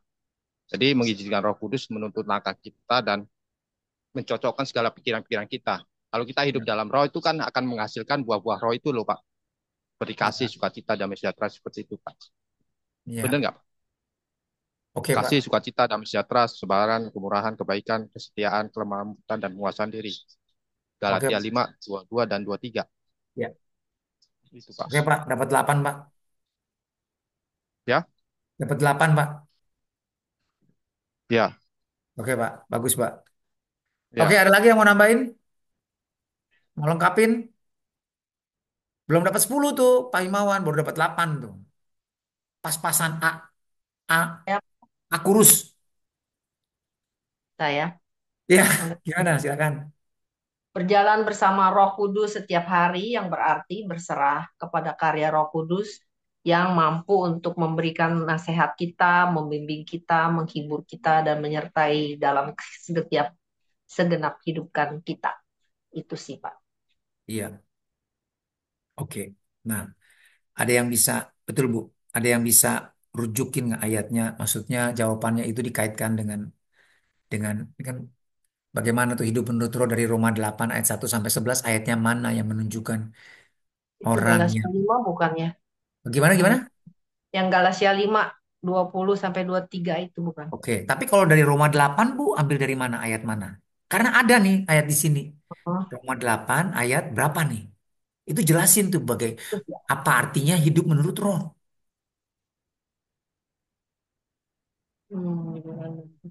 Ayat 5, Pak. Iya, betul. Ya, siapa tuh yang Ya, jawab tadi itu, Pak? Siapa yang jawab tadi ya? Saya, nama Pak. siapa? Pak siapa ya? Yang mana nih? Pak Dedi ya? Pak Iya. Dedi. Oh, Pak Deddy dapat tambahan. 10. Delapannya kan dari Pak Himawan. Pak Deddy tambahin jadi dapat dua. Jadi jadi 10 kalau digabung ya. Oke Pak Deddy, bagus ya. Jadi melengkapi ya. Melengkapi jadi sempurna. Jadi ayat yang kelima itu kuncinya. Ya, Roma 8 ayat yang kelima dan 14 sebenarnya. Ya, itu menjelaskan tuh Roma 8 ayat 5. Ya, saya um, sebentar. Ya, Bentar ya. hidup menurut roh jadi pikiran ya Pak yang terus Ya, menerus. itu Pak. Nomor satu itu. Kalau nggak berjalan sama rohnya nggak jelas kita. Rohnya nggak kelihatan. Terus gimana jalan sama roh nih kita nih, ya kan? Apa kita, bagaimana tuh caranya tuh berjalan sama roh, ya kan? Rohnya kan kita nggak lihat. Jadi gimana abstrak tuh, ya kan? Nah, bener sih berjalan sama. Tapi kalau kita ngomong sama orang awam, berjalan sama roh, maksudnya apa? Tiba-tiba lu dapat bayangan ya, lihat bayangan terus nuntun lu gitu. Mau gimana gitu? Nggak jelas kan? Roh itu kan. Ya apalagi orang Indonesia ya kan kalau dibilang roh, wah setan nih. Kalau gitu kita lihat bayang-bayang apa?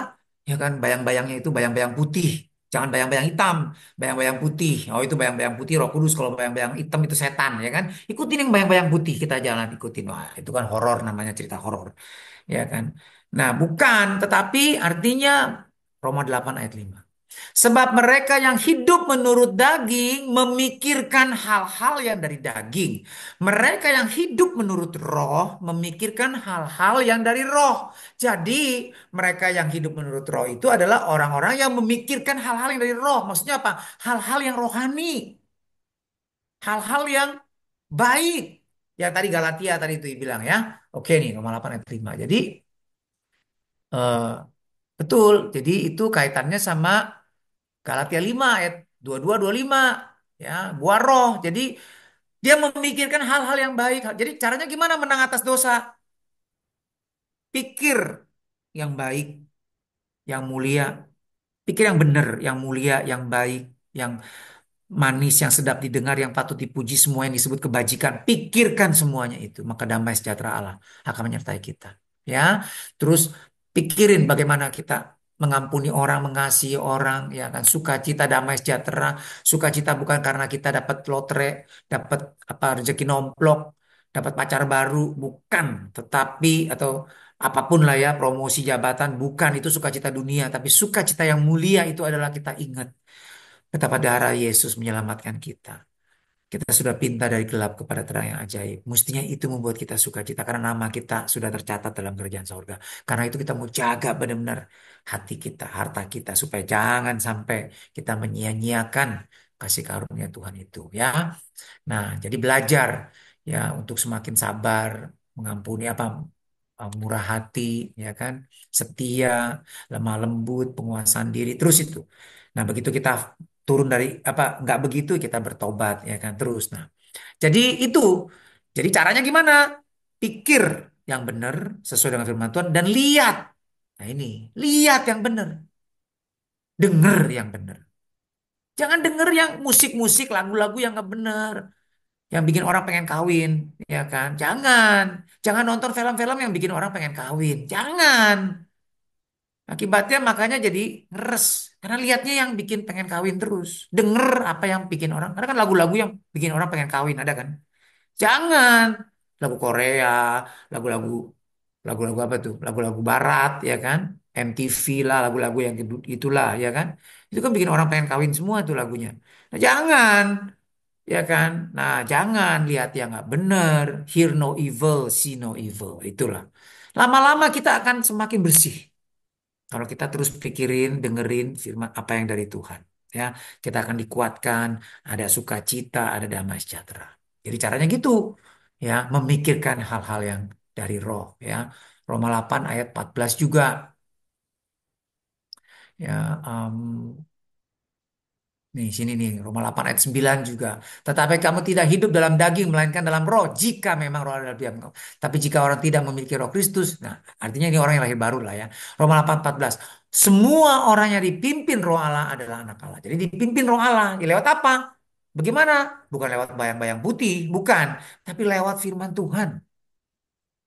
Ya, itu namanya waktu kita belajar firman Tuhan, minta roh kudus yang menerangi kita. Nah itu yang buat kita dipimpin roh waktu kita mau taati ya apa kata firman. Roh Kudus yang ini. Jadi kan saya pernah cerita, ya kan? Saya belajar nih tentang jangan ada ilah lain, apa? Jangan menyembah berhala, jangan menyembah belajar. Belajar. Oke, saya tahu, tetapi masih sering jatuh, sering lupa gitu ya. Nonton TV, nonton mukbang, kebanyakan kayak gitu-gitu ya. Bikin pengen makan apa namanya ramen terus ya bawaannya ya makin gemuk deh saya nih akhirnya. Nah jadi satu kali lagi doa ya tiba-tiba waktu saya diem saya bilang Tuhan kamu ngomong apa Tuhan sama saya. Tiba-tiba ya saya dengar suara jangan ada ilah lain di hadapan. Waduh itu kayak nusuk banget.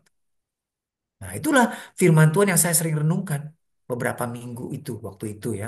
Nah, sehingga waktu saya dengar itu, waduh langsung saya inget tuh, waduh ini gara-gara nonton mukbang terus nih, ramen nih, makanya pikirannya nih, cari ramen terus tuh, ya kan? Gak bener ini nih. Sekali makan dulu cuma makan ramen satu. Sekarang makan instan noodle sekali dua, gara-gara ikutin mukbang terus nih. Nah, ini gak bener. Ya kan langsung tuh. Aduh ya ya. Nah, udah stop. Ya ada kekuatan ya dari Tuhan yang bikin saya jadi aduh sebel gitu. Sampai akhirnya saya udah ya udah makin apa jarang lah nonton kayak gituan lagi ya. Ya, sekali-sekali selewat sedikit udah nggak nonton lagi. Nah, dulu sampai nggak sadar ya. Habis satu, dua, tiga, totonya 1,5 jam lewat nonton film mukbang-mukbang kayak begitu di YouTube. Nah itu contoh ya. Contoh, kita bisa jatuh dalam dosa tetapi Roh Kudus akan tuntun kita, tegur kita, ingetin kita firman yang sudah kita pelajari, yang sudah kita renungkan. Ya, caranya kayak gitu. Oke ya, nah itu jawabannya. Ya, pertanyaan yang ketiga. Nah, ini ada pertanyaan selipan. Ya, waktu saya baca-baca tadi, saya pikir ini pertanyaan yang boleh juga nih. Nah, ini kan Roma 8 ayat 9 tadi ngomong. Ya, si, jadi kita akan dipimpin roh kalau roh Kristus di dalam kita. Nah, pertanyaannya adalah siapa yang memiliki Roh Kristus? Orang model apa yang memiliki Roh Kristus di dalamnya? Makanya Paulus ingetin loh kepada orang Kristen loh, di Korintus, ya. Korintus, pernah baca kan? Bapak Ibu 2 Korintus 13 ayat 5. Ini orang Kristen nih. Paulus tanya sama ingetin mereka, ujilah dirimu, apakah kamu tetap tegak dalam iman? Apakah kamu tidak yakin? Atau dalam bahasa Inggris King James lebih jelas nih. Buktikan bahwa Kristus di dalam kamu. Jangan cuma ngomong-ngomong doang. Kristus di mana? Di sini, di dalam hatiku. Ntar dulu, jangan asal ngomong, buktiin, ya. Buktiin Kristus ada di dalam kamu. Nah, ya. Nah, nih. Saya share screen nih. Jadi, saya mau tanya Roma 8 ayat 9 tuh. Jadi, kita lihat nih, ya. Nah, 2 Korintus 13 ayat 5. Examine, uji diri kamu. Apakah kamu tetap dalam iman? Apakah kamu tetap beriman sama Tuhan? Apa buktinya hari-hari ini kita tetap beriman sama Tuhan? Yang kedua, prove your own selves. Prove yourselves. Buktikan dirimu ya bahwa Kristus di dalam kamu. Kalau enggak, kamu enggak selamat. Kamu reprobate. Kamu enggak akan tahan uji. Ya, oke. Nah, jadi gitu ya. Nah, sekarang pertanyaannya bagaimana? Siapa yang bisa jawab nih? Jadi siapa orang Kristen model apa yang memiliki Roh Kristus?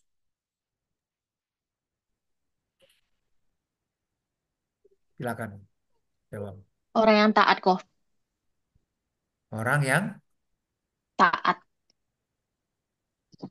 taat sama Yang Kristus. itu Pak, Nah, gimana? Orang Ya. yang taat sesuai dengan melakukan firman Tuhan, perintah-perintah Tuhan. Hmm, oke. Orang yang hidupnya mau taat. Oke. saya Pak David, coba Ya, jawab Pak David. ya. Kolose 3 Pak, coba di Kolose 3 ayat 16 itu loh Pak. Kolose 3 ayat 16. Oke. Hendaklah perkataan Kristus diam dengan segala kekayaannya di antara kamu, sehingga kamu dengan segala hikmat mengajar dan menegur seseorang yang lain dan sambil menyanyikan mazmur dan puji-pujian dan nyanyian rohani, kamu mengucap syukur kepada Allah di dalam hatimu. Benar nggak itu Pak? Ya, itu artinya itu yang mestinya semua orang Kristen yang sudah lahir baru itu lakukan itu. Jadi kalau bicara itu, coba sebentar, kalau tiga ya, sebentar nih, Kolose 3 ayat sebentar ya, saya 16, lihat Pak. dulu. Hah? Iya, Kolose 3 ayat 16. sebentar.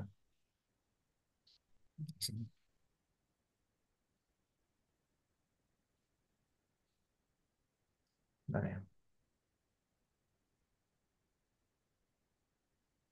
Loh, oke, oh salah nih. Sebentar ya, saya share screen. Kolose 3, kalau nggak salah sih,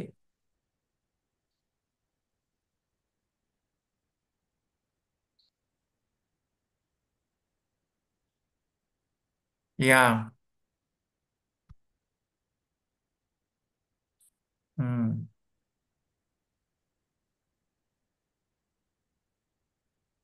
iya, oke, ya.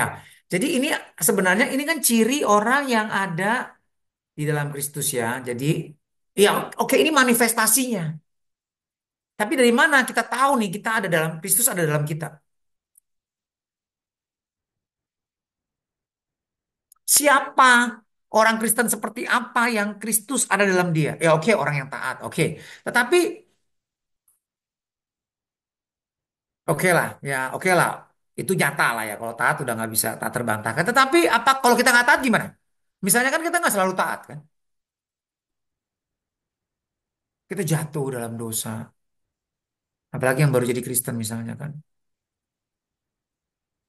Udah lebih baik, dia sadar, dia nggak apa namanya, dia menyesal kalau tiap kali jatuh dalam dosa, tapi masih sering jatuh dalam dosa. Nah itu apakah Kristus tidak ada dalam dia?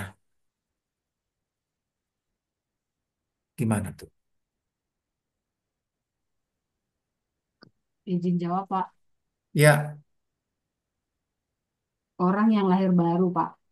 ya, orang yang lahir baru, ya itu nomor satu. Ya, orang yang pasti orang yang lahir baru. Nah, dari mana kita tahu kita sudah lahir baru? Jadi itulah orang yang sungguh-sungguh percaya kepada Kristus. Ya, nah oke, sekarang sebenarnya gini, orang yang lahir baru itu kayak apa sih? Yang tadi tiga ciri itu Pak, tiap hari bertobat, bertumbuh tiap hari, belajar bertumbuh, hidup dalam pimpinan Roh Kudus Pak. Yang ketiga tadi saya lupa ngomong. Yang ketiga adalah setia sampai akhir. Setia sampai akhir. Oh. Jadi mau Calvin, mau Armenian, sama setuju. Ya makanya buat Calvin kalau orang yang nggak setia sampai akhir itu membuktikan dia bukan umat pilihan. Dia bukan ciptaan yang baru. Karena nggak setia sampai akhir.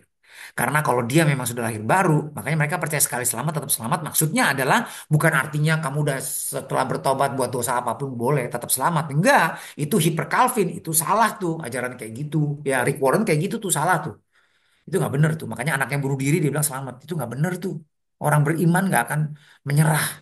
Sekalipun dia depresi, tetapi pasti ada kekuatan Tuhan yang iniin dia gitu loh, memulihkan dia. Nih ya nggak akan kalah dia sama dosa. Nah jadi kayak gitu ya. Nah jadi orang yang lahir baru itu menurut Calvin juga orang yang akan kalau dia benar ada Kristus dalam dia maka Tuhan akan memberi dia kekuatan sehingga dia bisa setia sampai akhir. Perseverance of the saints. Ya ketekunan orang-orang kudus.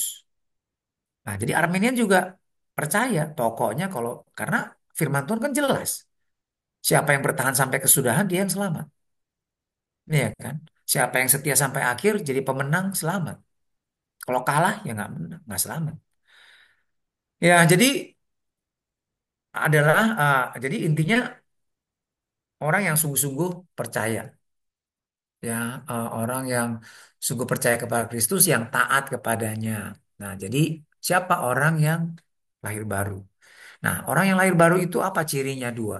Dia sungguh-sungguh percaya dan dia mengalami jamahan Kristus untuk pertama kali. Dia merasakan kasih Kristus. Nah, ini intinya gini loh. Jadi orang yang lahir baru harus dua.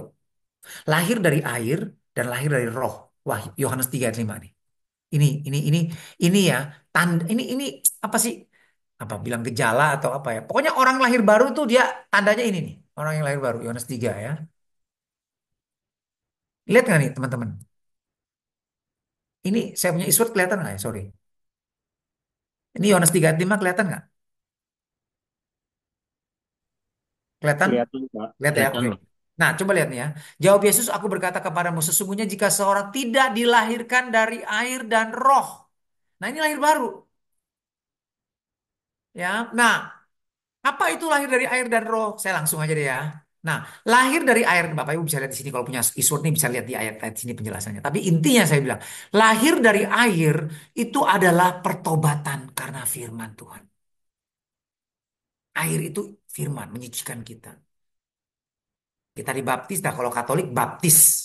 Ya, lahir dari air, keluar dari air. Bahasa Yunaninya exudatos kayak pneumatos. Jadi keluar dari air. Nah, itu lambang orang yang dibaptis. Orang yang dibaptis tandanya dia percaya dosa-dosanya sudah dikuburkan bersama Yesus dan dia bangkit dalam hidup yang baru. Hidup bagi Tuhan, bukan bagi dirinya sendiri. Nah, itu. Ya, karena apa? Karena firman Tuhan yang menyucikan dia. Nah, jadi lahir dari air itu artinya karena firman Tuhan membuat dia percaya. Larinya kemana? Larinya ke dalam Efesus 1 sebenarnya. Ayat yang ke-13.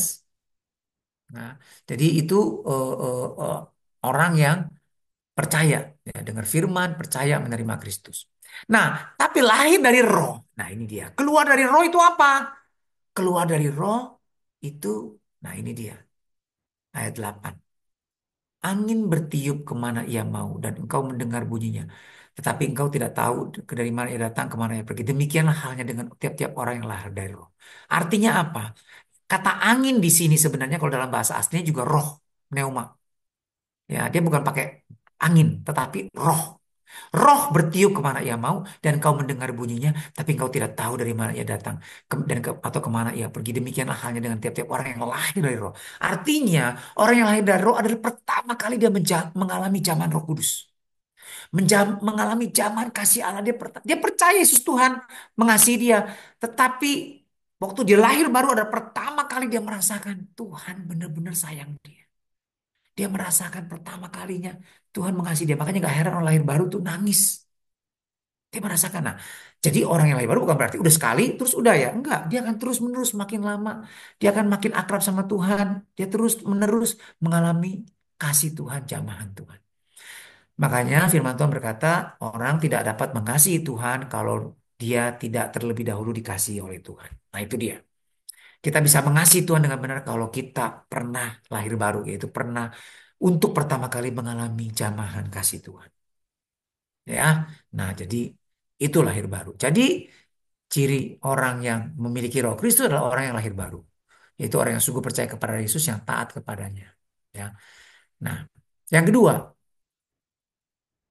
ini Galatia 5 ayat 24. Jadi ya teman-teman lihat nih Roma 8 ayat 9.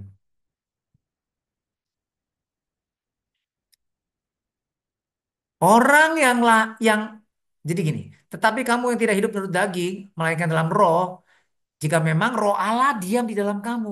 Tetapi orang yang tidak memiliki roh Kristus, ya bukan milik Kristus. Nah, di sini jelasin, orang yang memiliki roh Kristus itu siapa? Galatia 5 ayat 24. Coba lihat. Ini. Barang siapa mencari milik Kristus Yesus, ia telah menyalibkan daging dengan segala hawa nafsu dan keinginannya. Ya, baca baik-baik ya Bapak Ibu ya Galatia 5 ayat 24 nih. Kita ngetes diri kita. Kita sudah jadi milik Kristus Yesus belum? Ini, barang siapapun yang menjadi milik Kristus, dia sudah menyalibkan daging dengan segala hawa nafsu dan keinginannya. Ya, hafal ya. Oke ya, sekarang saya tanya.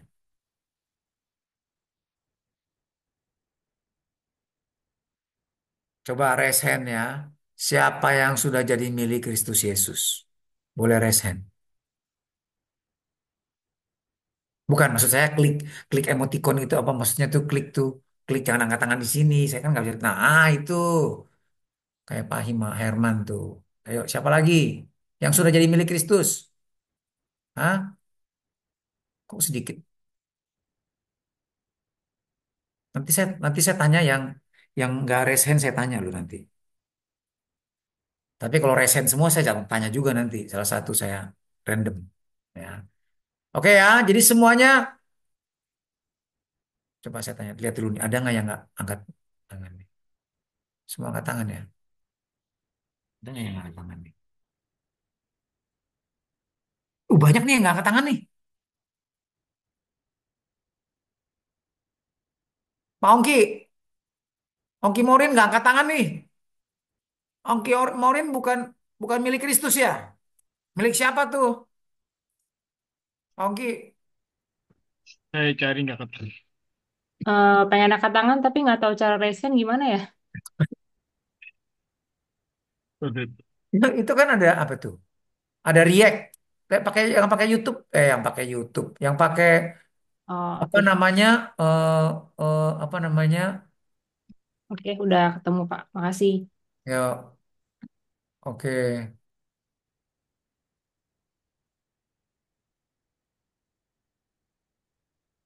Ya, oke ya. Oke, apa kabar? Hadir, Kak. Hadir. Kok nggak angkat tangan? Hmm, belum, Kak. Belum milik Kristus ya? Belum jadi Nah, milik Kristus ya? Belum memiliki Kristus. udah milik Kristus, Kak. Milik Tadi. Kristus. Buktinya apa? Oke, Hmm, sekarang Pak Ongki saya tanya deh. hmm, Ya. Jadi Pak Ongki sudah milik Kristus kan? ya, Nah, di sini dibilang Galatia 5 ayat 24, barang siapa menjadi milik Kristus Yesus, dia sudah menyalibkan daging dengan segala hawa nafsu dan keinginannya. Nah, Pak Ongki masih punya hawa nafsu dan keinginan nggak? masih lah, Kak. Tuh, kalau gitu gimana nih ayat ini? Katanya orang yang menjadi milik Kristus sudah menyalibkan daging dengan segala hawa nafsu dan keinginannya. Ya, hawa nafsu kan pasti ada, Kak. Tapi kan bagaimana kita memberi diri kita untuk dipimpin oleh Roh. Kita sadar bahwa kita itu adalah milik Kristus. Pasti ada Iya. lah hawa nafsu. Bohong aja kalau kita bilang kita nggak punya hawa nafsu. Tapi gimana jelasin ayat ini nih? Barang siapa menjadi milik Kristus Yesus, dia sudah menyalibkan daging dengan segala hawa nafsu dan keinginannya. Artinya gini, kalau pakai bahasa Indonesia yang sederhana. Barang siapa sudah menjadi milik Kristus Yesus, dia sudah nggak punya hawa nafsu. Karena sudah disalibkan nih. Gimana tuh Pak Ongki? Udah nggak normal itu, Pak. Nih, Galatia 5 ayat 24 pakai bahasa Indonesia sehari-hari. Orang yang sudah menjadi milik Kristus Yesus, orang-orang itu sudah mematikan tabiat manusianya dengan segala hawa nafsu dan keinginannya. Nah, lo, gimana tuh bagus? Iya. Iya, eh, pandanganku sih eh, nggak normal secara eh, dunia ya, menurut dunia. Tapi itu sangat normal untuk Tuhan. Wow. Karena eh, yang aku pengertianku hawa nafsu disalibkan, bukan maksudnya hawa nafsu yang dimatikan itu bukan orangnya mati nggak punya hawa nafsu, bukan gitu. Tapi orang yang bisa mengendalikan hawa nafsunya tahu di mana tempatnya, itu aja sih, Pak. Gitu ya Karena Pak ya. ya Dari tempatnya. Hah? contohnya gini, Benar. Gimana makan, gimana? makan Ya. itu juga memerlukan nafsu. Iya iya. Kalau nggak Itu punya nafsu pemikiran makan saya. mati ya Pak ya. Ya, kalau orang udah nggak bernafsu makan, mana mana bisa hidup, kan enggak gitu. Nah, Eh, benar juga. Pengertian ini banyak banyak ya, hal-hal yang memang tidak disukai Tuhan aja sih gitu. Jadi gimana Pak jelasinnya tuh apa Galatia 5 ayat 24 ini? Ya kan misalnya ada yang nanya nih, ya dia baru lahir baru Kristen baru nih jadi Kristen. Ya lagi semangat-semangatnya. Terus dia baca Galatia 5 ayat 24. Barang siapa menjadi milik Kristus, ia sudah menyalibkan daging dengan segala hawa nafsu dan keinginannya. Gua masih, banyak hawa nafsu nih, keinginan daging nih. Ya mungkin gua baru bertobat kali ya, masih punya banyak hawa nafsu. Coba tanya deh, Pak Bagus. Pak Bagus ini kan udah 30 tahun lebih jadi orang Kristen nih. Pasti udah nggak punya hawa nafsu dan keinginan daging.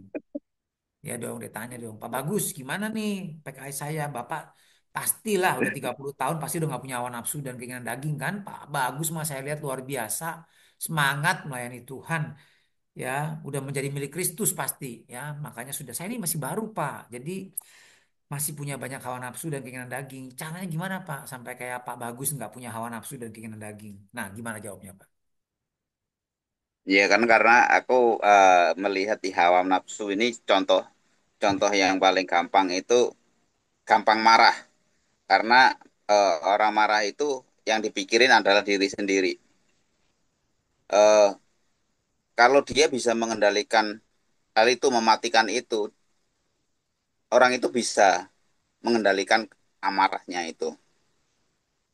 Karena hawa nafsu itu sebenarnya menurut saya pribadi adalah orang yang mementingkan diri sendiri, Hmm. mementingkan kepribadiannya dibandingkan orang lain. Hmm. Kalau orang bisa mengendalikan kepentingannya sendiri dan mementingkan orang lain, itu menurut aku itu adalah orang yang bisa eh, mematikan hawa nafsunya dia. Hmm. Oke, oke. Dapat 7 deh. Bagus. Ya, cukup bagus deh. Oke, cukup baik jawabannya. Oke, yang lain ada yang bisa bantu?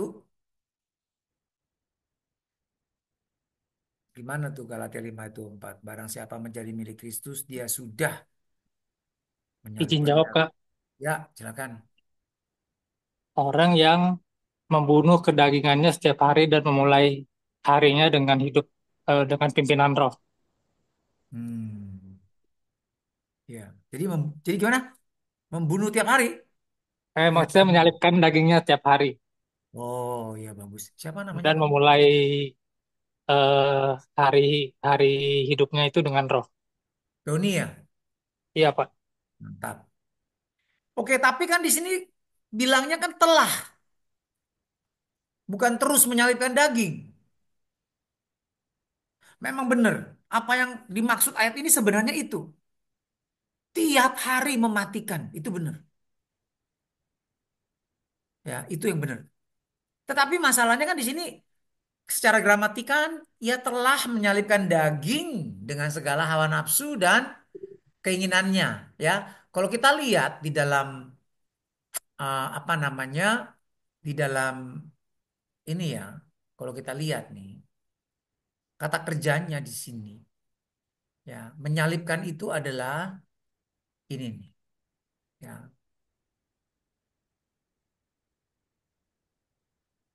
Estaurosan. Estaurosan ini dari kata stauro. Estaurosan ini kata kerjanya adalah auris aktif indikatif. Orang ketiga. Jadi artinya siapa yang jadi sudah menyalipkan, selesai. Jadi waktu kita dibaptis, nah ayat ini sebenarnya, ya kalau kita lihat, ini sebenarnya merujuk ke mana? Merujuk kepada di sini, bentar. Nah, Jameson, Fawcett Brown. Ini teman-teman lihat nggak sih? Nggak lihat ya? Isword saya lihat nggak teman-teman? Nggak ya? Oh, nggak ya. Ini saya bantu Ya. berarti. Saya lupa sharing. Nih teman-teman lihat. Ya. Nah, ini Estaurosan ini menyalipkan di sini kata kerja. Ya, pokoknya oke lah ya. Kira-kira gini deh, percaya aja deh sama saya deh ya. Pokoknya ya. Ini auris aktif indikatif. Artinya nih, baca nih ya, auris aktif indikatif. Artinya ini kejadian lampau yang sudah selesai tuntas. Jadi pekerjaan yang sekali ya sudah menyalipkan. Tapi kenapa buktinya masih kayak Pak Bagus gitu loh. Masih punya hawa nafsu ya. Ya tinggal masalah buang di tempat yang bener aja kan gitu kan, hawa nafsunya gimana caranya nih ya kan. Selalu bisa mengendalikan bagaimana nih. ya kan? Nah, kok masih ada gitu loh. Apakah kita belum jadi milik Kristus? Enggak. Maksudnya begini, waktu kita lahir baru, orang Kristen lahir baru, itu dia menyalibkan daging. Nah, di situ dia sebenarnya, nah seperti yang ini saya ambil nih Steph. Di sini Jamison Fawcett and Brown ya JFB dalam komentarnya dia menjelaskan. Teman-teman lihat ya. They nail it to the cross once for all. Sekali untuk selamanya ketika mereka jadi Kristen. Ya, pada saat mereka lebih jelasnya lagi waktu mereka dibaptis itu komitmen. Jadi waktu dibaptis ingat itu artinya komitmen untuk kita. Jadi bukan kalau kita jadi Kristen sudah dibaptis tapi tetap hidup dalam dosa itu bohong tuh dia. Dia pasti belum lahir baru dan waktu dibaptis dia nggak ngerti makna baptisan itu. Baptisan itu punya 3 arti. Nah, salah satunya artinya ini Roma 6. Dia komitmen kayak janji nikah. Dia sudah menjadi milik Kristus. Dia sudah bersatu dengan Kristus. Roma 6 ayat 3. Ya.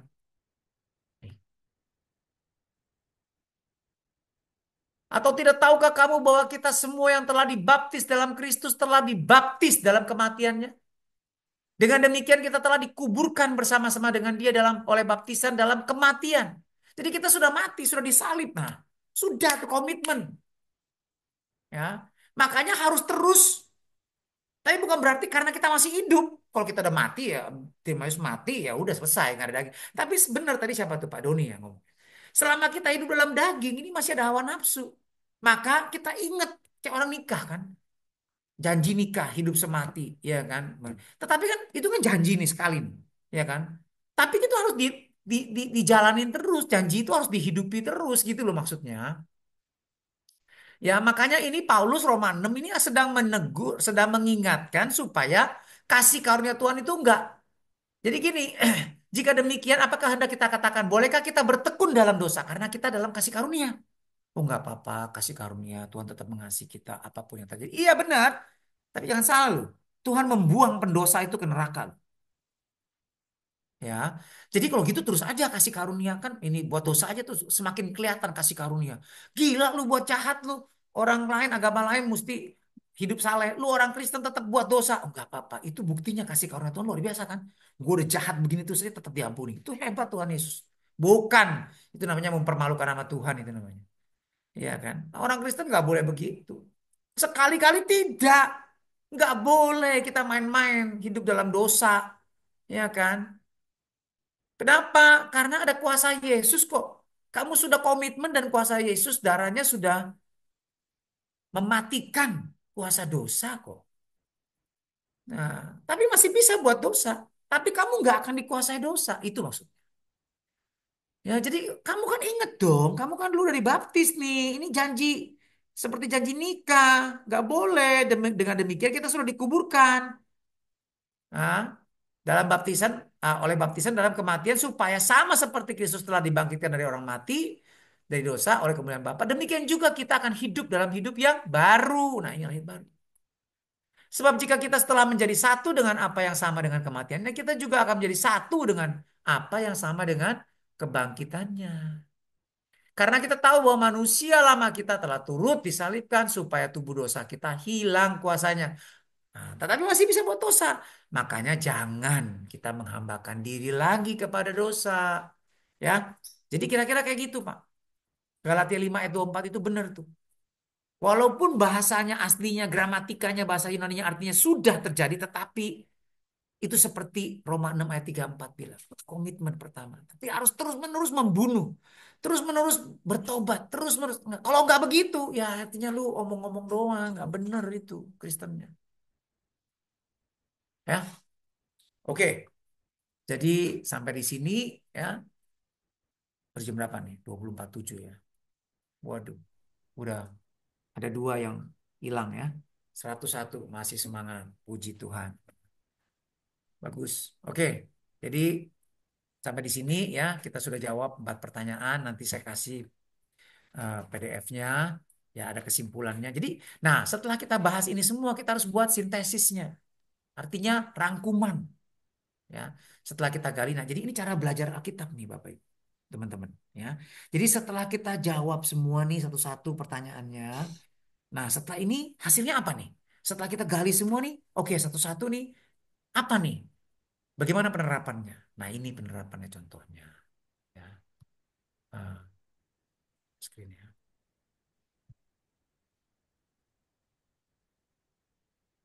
Nah ini. Ya,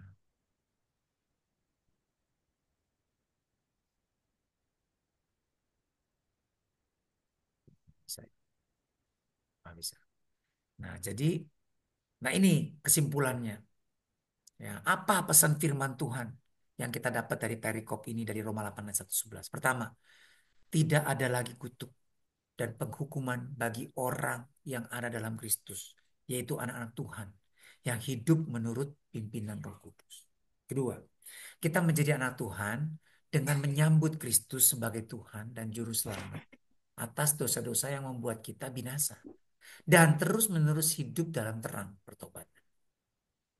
Hidup menurut pimpinan roh dimulai dari pikiran kita setiap hari. Yang terus-menerus memikirkan apa yang kudus dan berkenan kepada Allah. Nah ini makanya Roma 12 ayat 1-2. Karena itu saudara-saudara, karena kita diselamatkan oleh Tuhan, karena kasih karunia Tuhan, ya semuanya dari Tuhan, kembali kepada Tuhan. Karena itu saudara-saudara, demi kemurahan Allah aku menasihatkan kamu supaya kamu mempersembahkan tubuhmu, hidupmu sebagai persembahan yang hidup, kudus dan yang berkenan kepada Allah. Itulah pelayananmu yang sepantasnya. Ya. Jadi tidak mengikuti hawa nafsu, menyangkal daging setiap hari. Ya. Jadi bukan udah sekali doang untuk selamanya, enggak tiap hari itu. Sampai benar-benar mati dagingnya. Ya, Pak Bagus. Sampai benar-benar mati. Sampai benar-benar nggak punya hawa nafsu dan keinginan daging lagi. Kapan tuh? Sampai kapan tuh Pak Bagus? Sampai sampai Sampai kita mati. mati. Ya. Iya, jadi harus menyangkal diri, pikul salib setiap hari. Kata Tuhan Yesus, siapa yang mau ikut? Makanya harus menyangkal diri terus. Mikul salib terus, mati terus. Daging. Matiin daging terus. Sampai kapan? Sampai benar-benar mati. Kapan? Nanti. Waktu mati. Itu namanya setia sampai akhir. Yang berikutnya, orang yang memiliki roh Kristus adalah orang yang sungguh percaya kepada Kristus. Yaitu yang telah menyalibkan daging dengan segala nafsu dan keinginannya. Ya, ini present continuous terus menerus. Ya, ini kesimpulannya. Ya, rangkumannya. Nah, akhir kata kita bersyukur sama Tuhan Yesus buat darah, buat tubuhnya yang terpecah diserahkan bagi saya sehingga saya boleh dimerdekakan dari dosa dan juga buat kasih Tuhan yang membuat saya sanggup hidup melakukan apa yang berkenan kepadanya dan memiliki persekutuan dengan Kristus. Amin. Ya, oke. Jadi nanti saya kasih sampai di sini. Ada yang mau tanya?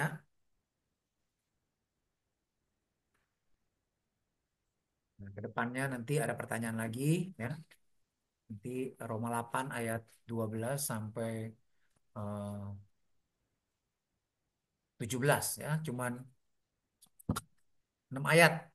Ya, cuma 6 ayat doang. Ya, 4 pertanyaan, sedikit ya, seminggu. Ya, kita baca, kita coba jawab pertanyaan. Oke? Sampai di sini. Kalau nggak ada pertanyaan, kita akhiri ya. Tutup dalam doa. Silakan Pak Untung, tutup dalam doa. Atau siapa, silakan menunjuk siapa.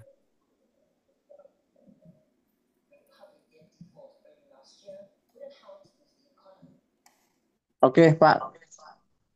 Ya. Teman-teman sampai ketemu di hari Senin depan jam 7. Nanti pertanyaannya akan dikirim ya Pak David ya. Ya saya kirim ke Pak Untung, nanti Pak Untung silakan Ya, menjawab. nanti kirim ke Wiwit aja Pak. Oh Wiwit, oke. Ya, oke. Kita berdoa ya Pak ya. Oke. Ya. Bapa kami yang di surga, kembali kami bersyukur buat semua impartasi kami malam hari ini. Kami banyak dibukakan, dan banyak dicerahkan Tuhan oleh kebenaran firman-Mu. Dan biarkan Kau terus Tuhan, bahwa kami semakin mengerti dan semakin Roh Kudus semakin menolong kami untuk kami boleh bukan hanya mengerti akan kebenaran firman-Mu, tapi kami juga belajar mentaati setiap perintah-perintah-Mu Tuhan. Tolong setiap kami, mampukan setiap kami Tuhan. Urapi hamba-Mu Pak David yang sudah menyampaikan kebenaran firman-Mu. Pakai hamba-Mu lebih lagi Tuhan. Berkati pekerjaan, usaha, dan juga buat pelayanan keluarga juga Tuhan. Terima kasih buat teman-teman kami yang lain Tuhan yang berkati. Kami serahkan semuanya ke dalam tangan Tuhan. Di dalam nama Tuhan Yesus kami mengucap syukur. Amin.